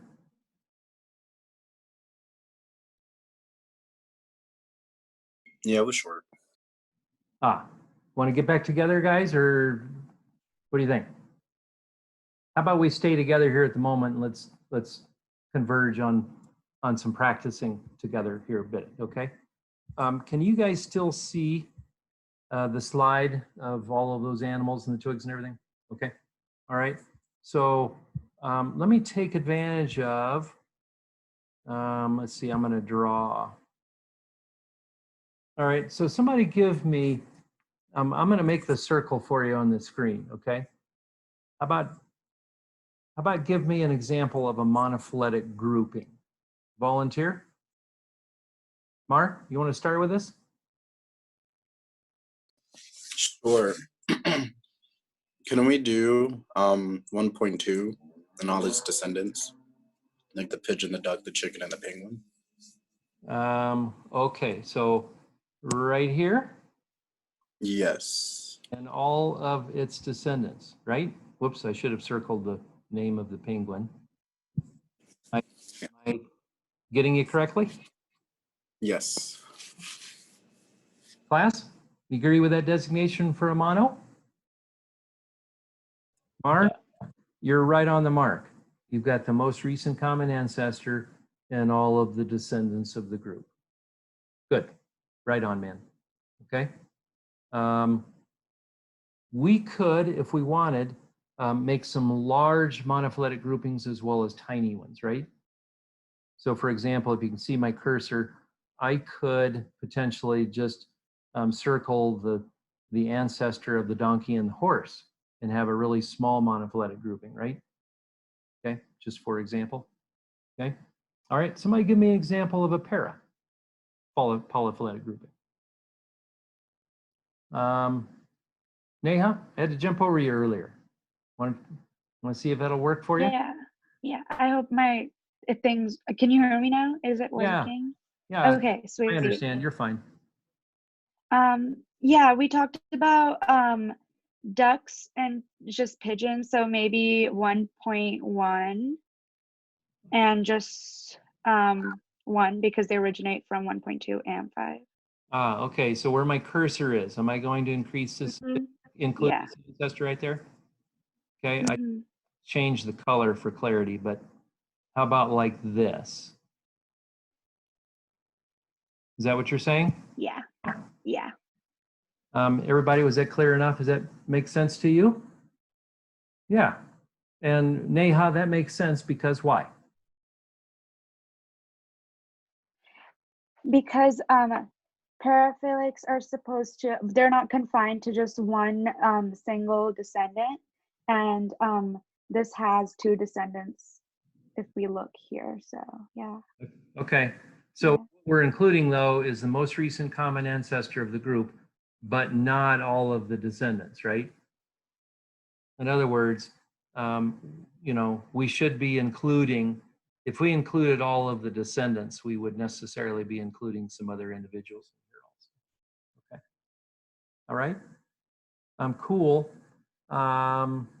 Poly, probably, can all of us, everybody good with poly, identifying some examples of analogous evolution there? Okay. We had a question about it. Yeah, okay.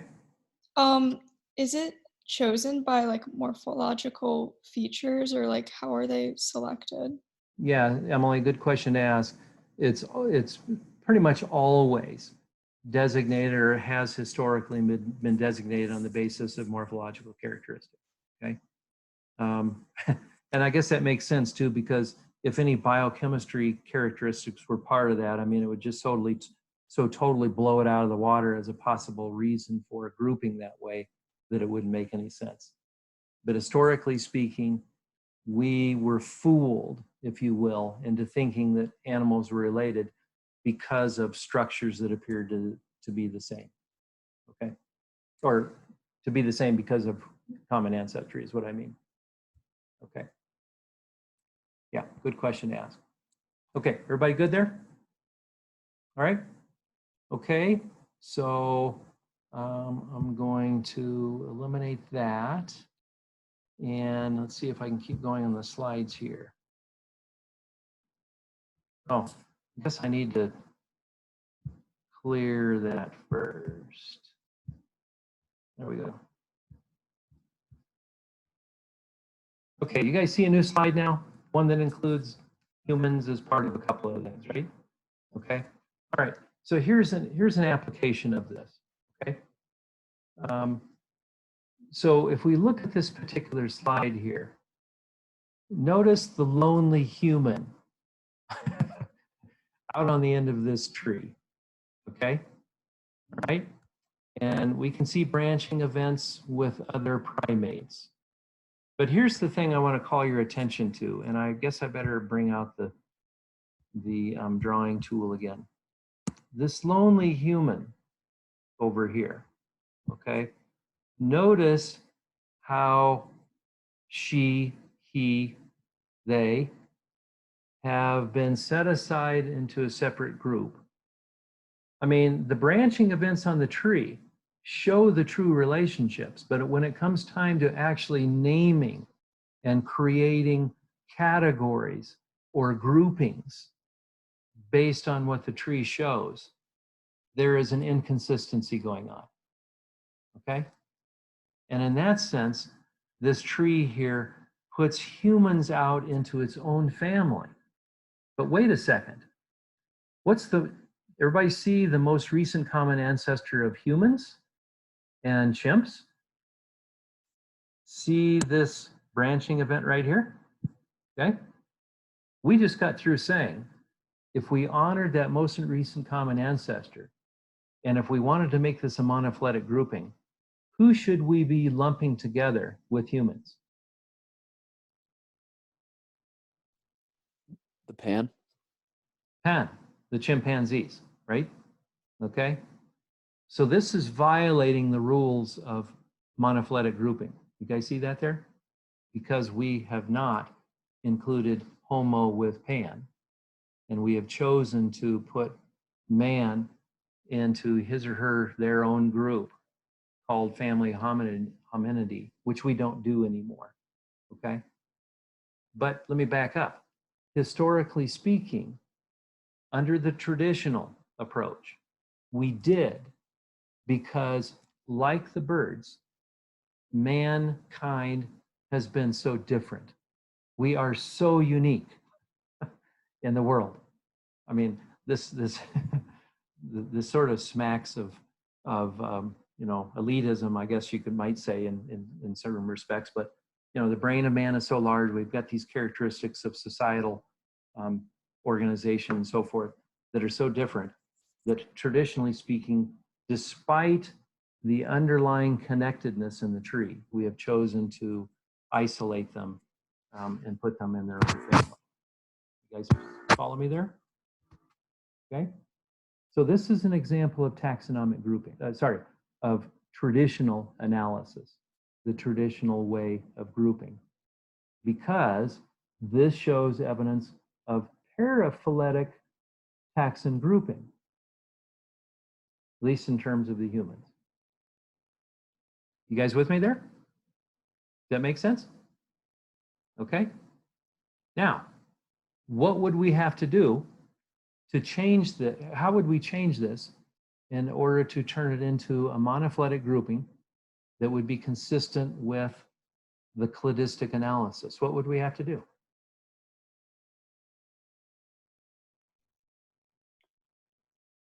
Add humans to the other grouping. We would, but more specifically, to honor this ancestry where my cursor is on right now, we would have to delineate chimps and humans as being part of their own little grouping of the primates, okay? And maybe it'd be part of the entire family of Pongidae, maybe it'd be a subfamily, but we'd still have to link it together with Pan one way or the other, okay? And that's what we have done. That's one of the changes that we have done. Guys, the newest textbooks, right now, the newest textbooks are coming out with only monophyletic groupings that reflect the cladistic analysis, okay? It's transitioning right now. Our textbook does a little bit of a job of describing the dilemma. I'm trying to be more transparent about the controversy, the science, the process of science that's going on associated with where we are right now, okay? All right, whoops, don't want to do that. Wait, sorry, I just have a quick question. So how would you determine whether the human would be grouped in with the Pongidae or it would be formed into its own separate group with the Pan? Well, like, is there a general kind of scientific way to determine that, or is that based primarily on differences between the two groups? Yeah, that's a good question, Henry. And the way I would clarify that is, technically, it would have to become part of the family of Pongidae, okay? It would become part of the family of Pongidae, and honoring this branching event, we could call Pon and Homo a subfamily as part of that family. That's what they've done, basically, okay? But yeah, we would have to include them as all of the Pongidae because of the ancestral events right here that lump them all together. Okay. Oops. All right, everybody good there? All right, let's keep going. Oops.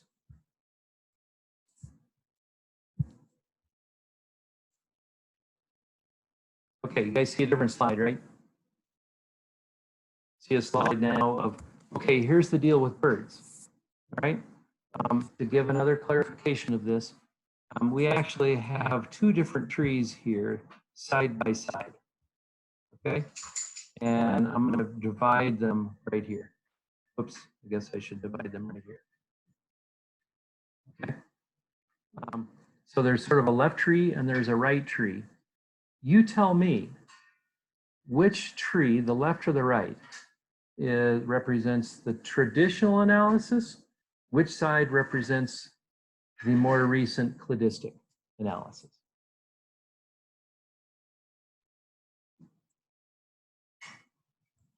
Now the branching events look a little differently here. You know, we don't see the soccer goalposts and stuff, but can you still make sense of that? Okay, Mar? I'm not for sure, but I would say the one on the, would it be the one on the left? Is what? The more modern one that's being used or the newer one?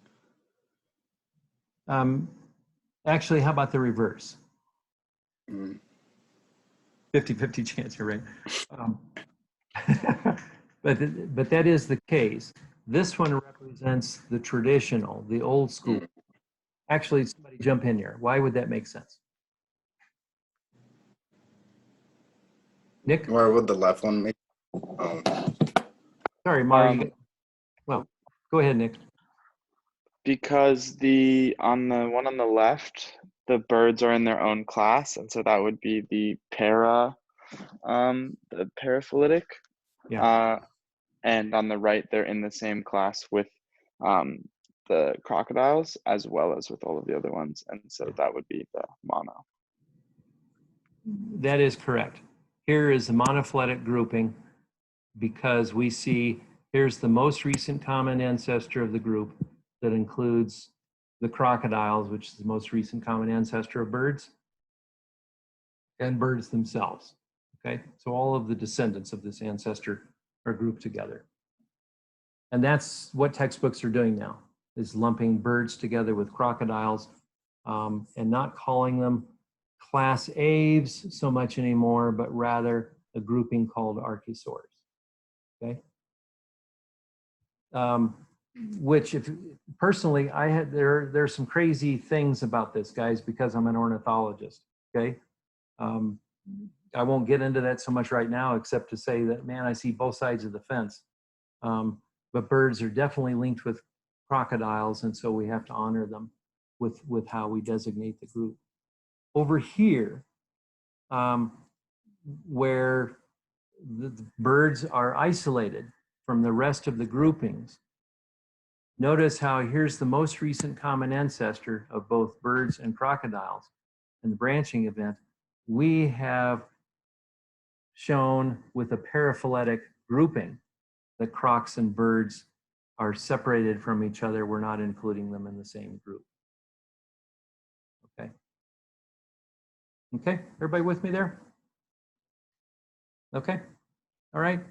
So guys, on your outline sheet, just to clarify everything and make sure that we're on the same page, so to speak, with what we're talking about here.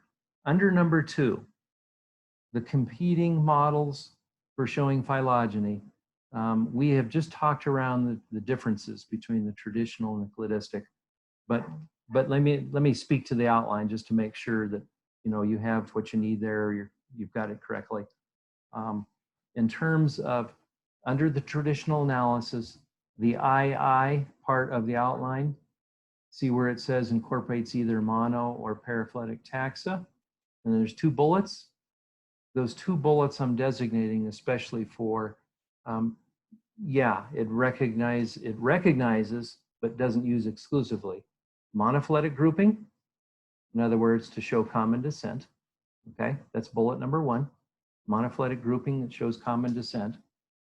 And bullet number 2, it's also showing the amount of adaptive radiation, the new adaptive zones that might be unique to a particular group.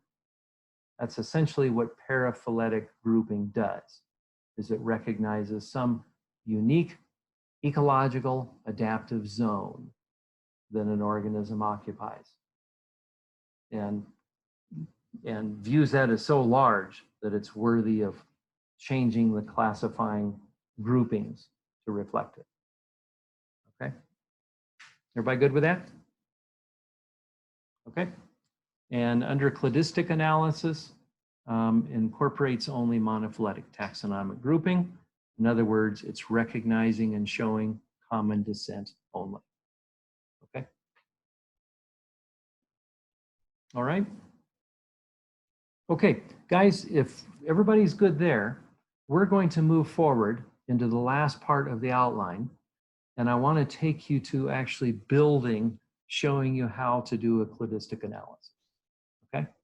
Anybody have any questions, clarifications there before we do that? Okay. All right. So let me clear that. Get rid of that. Okay. All right. So your outline sheet should show the same drawing. By way of overview, here's a couple of things to tell you as a backdrop. I'm gonna show you how to make a cladistic analysis, as I was saying. The thing to recognize is this is really reflecting the process of science, okay? We're actually going to be hypothesis testing by virtue of what we're going to do here in just a moment, okay? The proposed phylogeny is actually going to function as a hypothesis. We're going to be proposing that here are the relationships among these groups of species that reflect their common ancestry, okay? And we're going to use lines of evidence, biochemical, morphological, and so forth, to try to provide the evidence for that hypothesis testing, okay? So that's the overview, all right? Hypothesis testing that a phylogeny represents, okay? Number 2 on your outline, something called an outgroup comparison. Need to recognize this. In every phylogenetic tree that we build, there is always a group called the outgroup. Okay, I'm going to define what an outgroup is for you right here. How about just verbally? Okay, an outgroup is essentially a group that is phylogenetic. It's close in its characteristics to the rest of the tree. It's close, but not close enough to actually be part of the rest of the groupings, okay? It's phylogenetically close, but clearly not within the group of study, okay? Well, Linkart, why have an outgroup? And if you see my cursor here, the lancelet, a small fish-like organism, is functioning as the outlet. Linkart, why have an outlet to begin with? And the answer, it's all for context. It's all for perspective. It all helps provide context for interpreting how closely related the rest of the members are to somebody that's clearly not in the group, okay? So this just being transparent about the outgroup component and what it reflects, okay? All right, would you guys, I want you to now look at these 2 components. There's a matrix table on the left, and there's the actual diagram on the right, okay? Now, we've got several different groups here. We've got lampreys, tuna, salamanders, turtles, leopards, okay, that we're going to build this tiny little tree for. This one's already been done, but I want to use it as the branch off point. But look at the matrix. Here's what we do to build that tree on the right. And we're going to use a series of 1s and 0s, okay? 0 will recognize the absence of a trait. one will recognize the presence of a particular trait, okay? So here we have a bunch of different characteristics. These happen to be all morphological, so we can visualize them. Presence of hair, the amniotic egg. Ooh, we're going to be talking about amniotic egg. All vertebrates have it. It's a big deal. 4 walking legs, jaws, and a vertebral column, backbone, okay? Lamprey shows goose eggs for all of these because it's the outgroup, okay? Zeros. It doesn't have any of these characteristics functioning as the outsider, okay? Now, look at the vertebral column. 1s for everybody. The lamprey has a backbone, the tuna has a backbone, the salamander, the turtle, and the leopard, right? Okay? So that means that all of these members, or at least our hypothesis is, that all of these members must have been connected by a distant ancestor that had these characteristics on the table that enabled all of these to have that, okay? So that sort of functions as the root of the tree, if you will. Presence of jaws. Everybody has jaws except for the lamprey, okay? 4 walking legs. Only the salamander, turtle, and leopard have the 4 walking legs, and so on until we go to the top. There is only one organism that has hair, the leopard, okay? Well, let's work from this point now. The leopard had to be the twig of the most recent ancestor that had hair, because it's the only one that happens to have hair. So therefore, the leopard has to be on the very end, and then we can work our way backwards to show who's got the 1s and who doesn't as we work our way back down to the vertebral column, okay? Amniotic egg, we can see on the matrix that the turtle and the leopard do, so my cursor shows the turtle and the leopard having to be linked together by that ancestor. You guys follow me there? Yeah, okay, Nick? So if we looked at it through a paraphyletic lens, could the leopard also be considered an outgroup because it's the only one that has hair? Or is that not something that could? Yeah, in that sense, so there's no branching event there, so we can't, separate it, tease it apart from something else that might have hair. The potential would be there. In this case, this is just totally monophyletic because we are, we're not separating anybody from anybody else that shouldn't be, okay? But yeah, if there was something else with hair, we'd have to make a decision. Okay? Okay, everybody good? All right, okay, so here's the matrix. And in the example on your outline sheet, we're going to go next and build our own matrix, okay? But here's a matrix and the associated tree, all right? Showing the process. Okay, if everybody's good with that, let's now go to the next step and put an example in play, okay? Sorry, I put the verbiage down at the bottom of the screen here. Hypothesis, actually those things that I told you a moment ago. Hypothesis proposes, explain the evolutionary relationships. Forgot to add the verbiage on the slide. And the outgroup, group of organisms that's phylogenetically close, but doesn't have the characteristics shared with the group. Okay.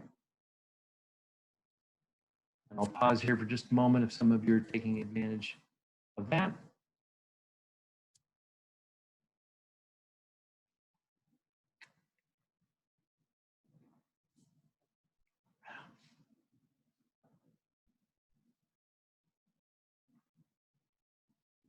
All right, anybody still working? Raise a thumb for me if you're still working, which is just fine. Okay, everybody good? All right, here we go. Okay, let's build a tree, okay? Let's build a phylogenetic tree using cladistics, all right? We've got our matrix on the top, and here are the characteristics we're going to use. Character 1, presence of an amniotic egg, a shelled egg, presence of hair, endothermy, being able to create warmness from inside the body, a diapsid skull. Guys, you probably recognize the die. That means 2. It's a skull with 2 openings. Okay, it's characteristic of vertebrates that are more recent. You know, have birds and mammals are examples of a diapsid skull. Viviparity, giving birth to live young. Presence of a placenta, in terms of the womb, or the presence of a marsupial. Okay? Now, would you guys, you're going to need to start writing some things on your own paper here if you've not started already. As we start to build this tree together, I need to give you a couple rules. However many groups you have, however many groups you're going to be considering to build, will determine how many hypotheses you're testing. Okay? In other words, we've got 3 groups, taxonomic X, Y, and Z, not very creative names. So not counting the outgroup, we have 3 groups we're going to try to assign to a tree. So therefore, that means we would have 3 potential hypotheses to evaluate simultaneously, okay? If there are 4 groups, be 4 hypotheses. If there were 64 groups, there'd be 64 different possible hypotheses. Follow me there? Okay. Next Friday's exam. Be guaranteed, I'm going to have you build a phylogenetic tree like this. So we're going to go through an example just like what I will expect of you. Okay. All right. All right. So I have assigned X, Y, and Z to these 3 trees systematically, but in a way that just reflects all possible options. This first hypothesis, I just listed X, Y, and Z in order. Okay, it's easier to keep track that way. This next one over, I just rotated the Z up on top. So now it's Z, X, Y. And the last one, I rotated Y up on top. So it's Y, Z, X. Okay? So do the same with yours, just so we can compare apples to apples as we go here. Okay? All right? Okay, now let's start with hypothesis 1. Okay? Let's start with the first hypothesis here. And here's how we start. All right? Look at all of these characteristics up here. We know the outgroup doesn't have any of these characteristics, so we're not going to worry about it in terms of these hypotheses. But now I want you to ask the question, what of these characteristics are shared by all X, Y, and Z? In other words, if there are any characteristics shared by X, Y, and Z, it's going to have to be where my cursor is right now, provided by this ancestor right here. Okay? Guys, is there a characteristic that X, Y, and Z all have in common? Amniotic egg. Amniotic egg. Any others? No. So therefore, I'm going to put a 1 right there at that branching point. Okay? And remember what we're saying. We're saying if this hypothesis is correct, the only way that X, Y, and Z could have gotten characteristic 1 is if they inherited it from their most recent common ancestor. You guys with me? Okay. All right, let's keep going. Now let's look at X. Okay? And let's ask the question, if this tree is correct, X has all of its other characteristics that it must have evolved on its own because there are no other branching events leading to X. So I ask you, what are the other characteristics that X has that must have come on its own in the evolution of X? In other words, look at the matrix and tell me all the other characteristics that X has that we haven't accounted for yet. Those would be? Hair. Hair. And? Marsupium. And the marsupium. So let's list 2 and 7 on the X line. Okay? So I'll say that again. Here's how we would interpret it. What we're saying is, if this hypothesis is accurate, X must have evolved those two characteristics entirely on its own because there are no other branching events. Okay? Must have evolved the hair, must have evolved the marsupium on its own. Okay? All right, everybody good? All right, so now let's go to Y and Z. Okay, now I'm asking the question, guys, what characteristics do Y and Z have in common that must have been provided by their common ancestor, if this hypothesis is right? And you would tell me Y and Z have what in common? Viviparity. Viviparity, 5. Placenta. Placenta, 6. Anything else? No, that's right. So therefore, I have just listed 5 and 6 by this branching event leading to Y and Z. Everybody with me there? Okay. All right. So now let's take Y and Z separately. And I'm going to ask you the same question as I did for X. What other characteristics does Y have that it must have acquired on its own, that it must have evolved on its own? And you would tell me? Endothermy. Endothermy, characteristic 3. Anything else?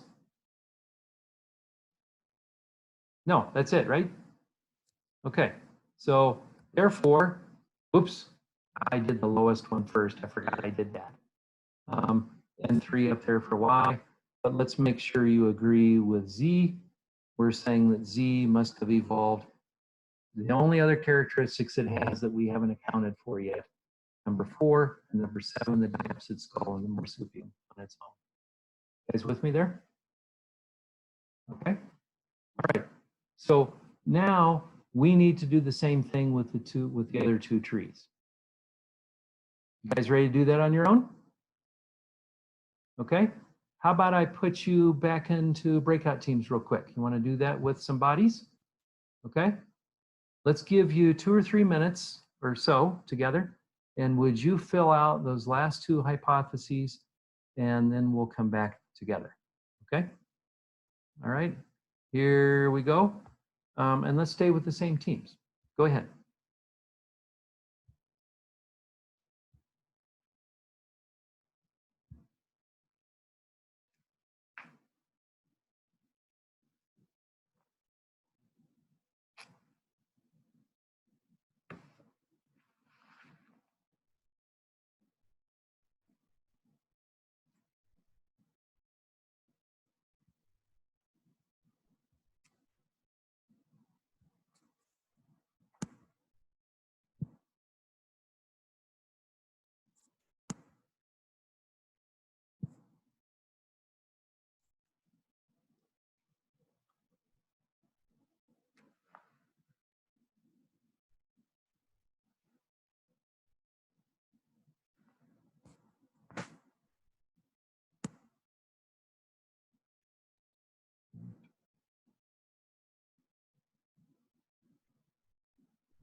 power. I like how we How do we do, everybody? That work okay? Okay. Sufficient time with that? Could have used a little bit more, but it's fine. Okay. Okay. Okay, so let's fill in the remainder of the trees here together, okay? Let's go to the second hypothesis, and let's start and proceed the very same way as we did with the first one, okay? What's the characteristic that X, Y, and Z must have acquired from this first branching point, guys? Amniotic egg. Must be the amniotic egg again, right? Okay, so we see a 1 there. Z must have acquired what characteristics all on its own, if this hypothesis is correct? Diapsid skull. Diapsid skull. Anything else? Oh. Yeah, 5, 6, and 7. 4, 5, 6, and 7, right? The diapsid skull, the viviparity, the placenta, and the marsupium. Okay? And if that hypothesis is correct, that would have to be the case because there are no other branching events that it could have acquired it from. Are you with me on that? Makes sense? Okay.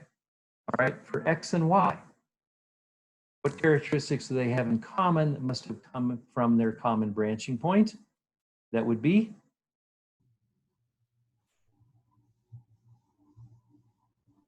No, they don't share any common characteristic. Oh, no common characteristics, right?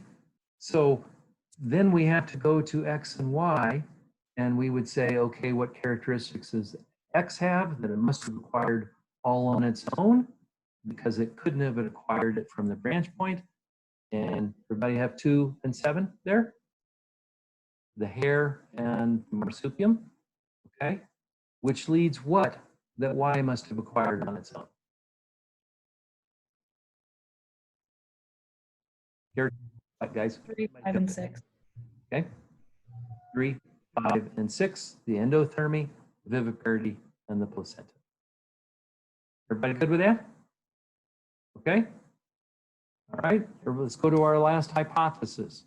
If this hypothesis is correct, the characteristic that they must all have acquired from their most ancestral branching point would have been also characteristic 1, right? Okay, now we ask, okay, what characteristics does Y have that it must have acquired all on its own besides that? And guys, that would be 3, 5, and 6. 3, 5, and 6, same as we reflected at the bottom of that previous hypothesis. What do Z and X have in common? 7.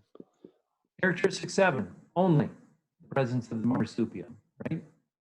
And Z, then, what other characteristics does Z have? It would have to go all on its own. 4. It would have to be 4, 5, and 6, would it not? Okay. And finally, for X, what's the only other characteristic that X has? 2. Presence of the hair, the characteristic of 2. Okay. Henry, question. Yeah, so in the first example, we have 7 showing up with X and Z. Is that an example of conversion evolution occurring there, of the same characteristic, like developing over in different places, or? Sorry, would you orient me again? Where were you saying?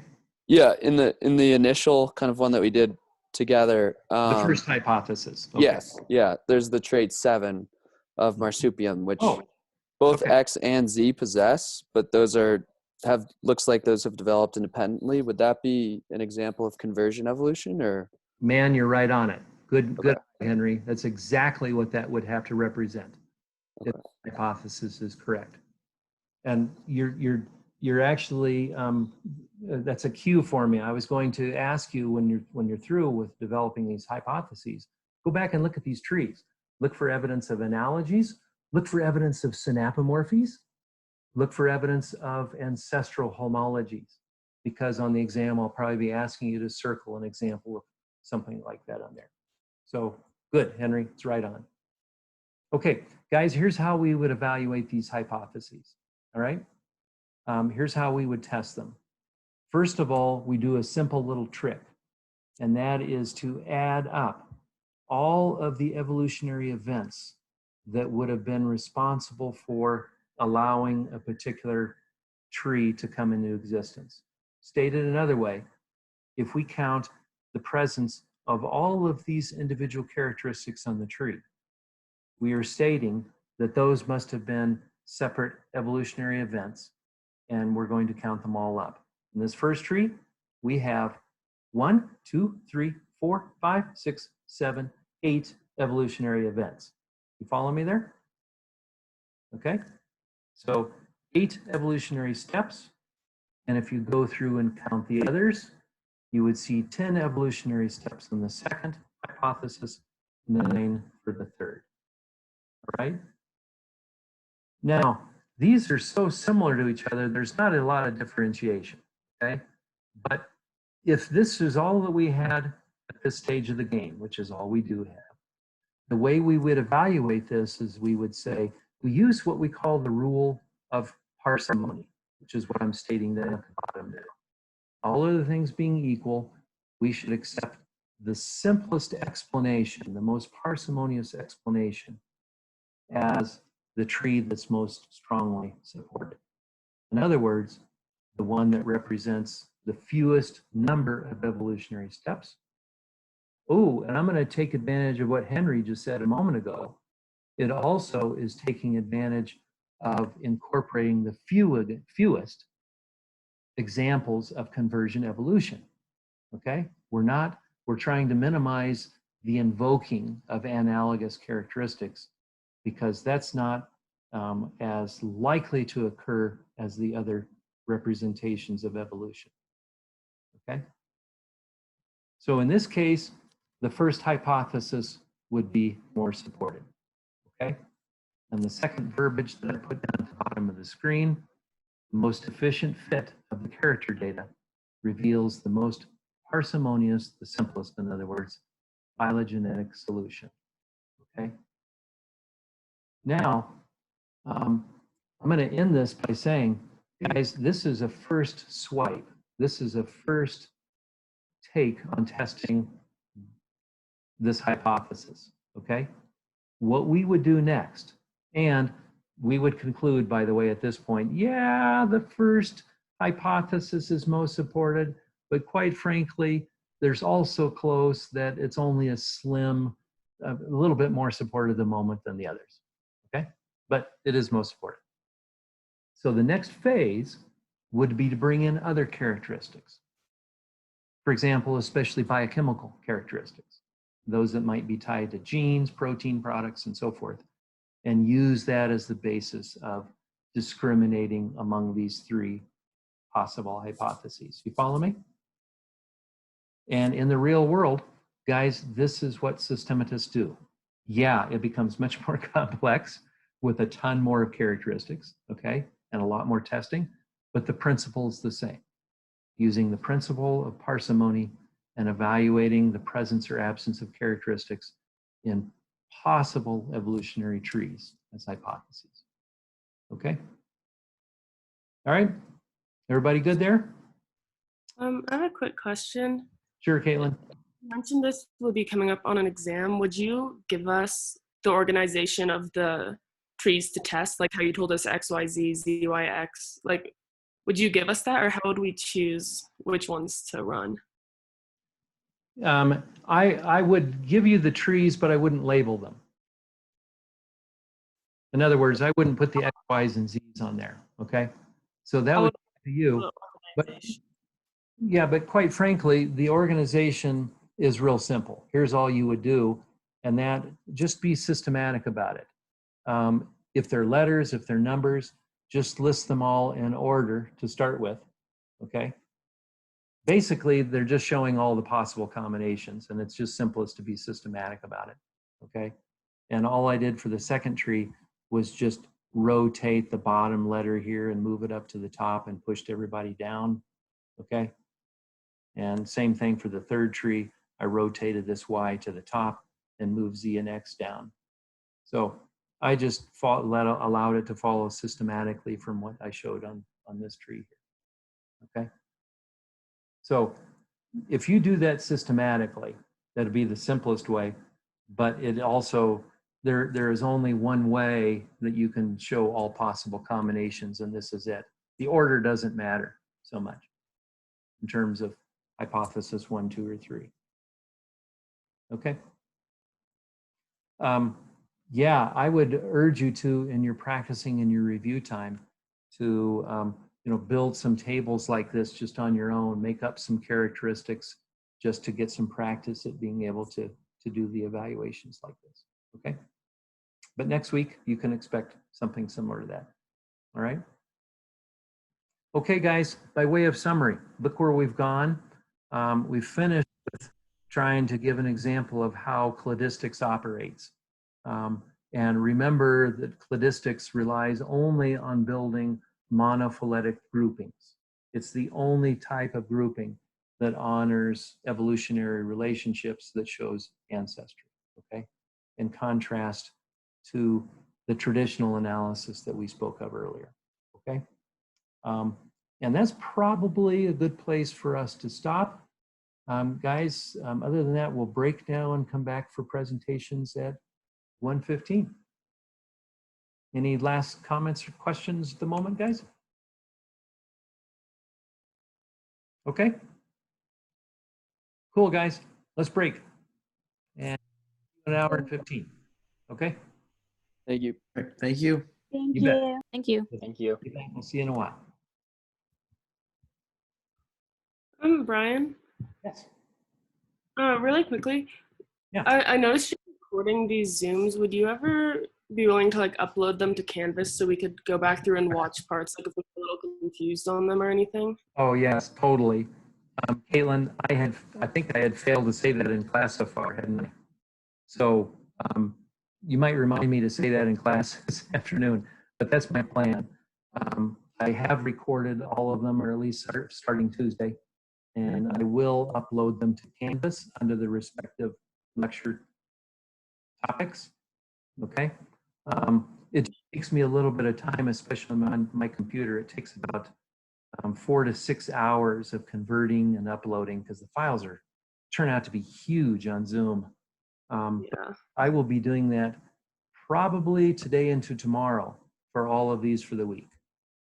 Okay, awesome, thanks. And for the midterms, do you give study guides or anything like that, or is it just kind of like try to review everything we've done for the last 2 weeks? I will give you a study guide probably on Monday, one that tells you about the format of the exam, some practice questions. Okay. Awesome, thank you. You bet. See ya. Hey, I Mark. was wondering, could you to the slide that was talking about the homologies and analogies, like the origin of characters, because I kind of like bypassed that a little bit. You want me to go back to it here? Yes, please. I just wanted to see the definitions that you had for ancestry and derived. Oh, okay. I got you. I kind of understood the idea from the examples because I'm visual, but I just wanted to also make sure that I had the words to explain what's taking place.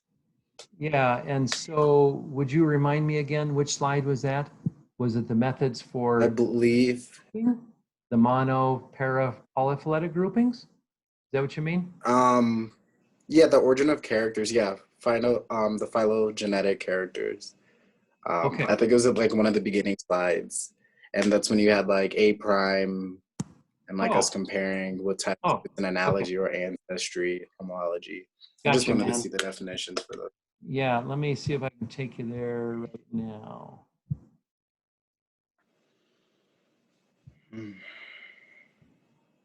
Okay, do you see the slides again? Yes, there we go. It's number 5, I mean. Gotcha. Okay, let me pull it up and make it bigger for you. Do you see that there now? You're on 6. I only see 6. It didn't go to 5. Oh, so the one before. Yes. This one here. Oh, okay. And so then you wanted to see, that's what, right? Yes, sir. This is synapomorphy. Mm-hmm. Correctly for you to be able to see? Yes, thank you very much. Sure. Sure.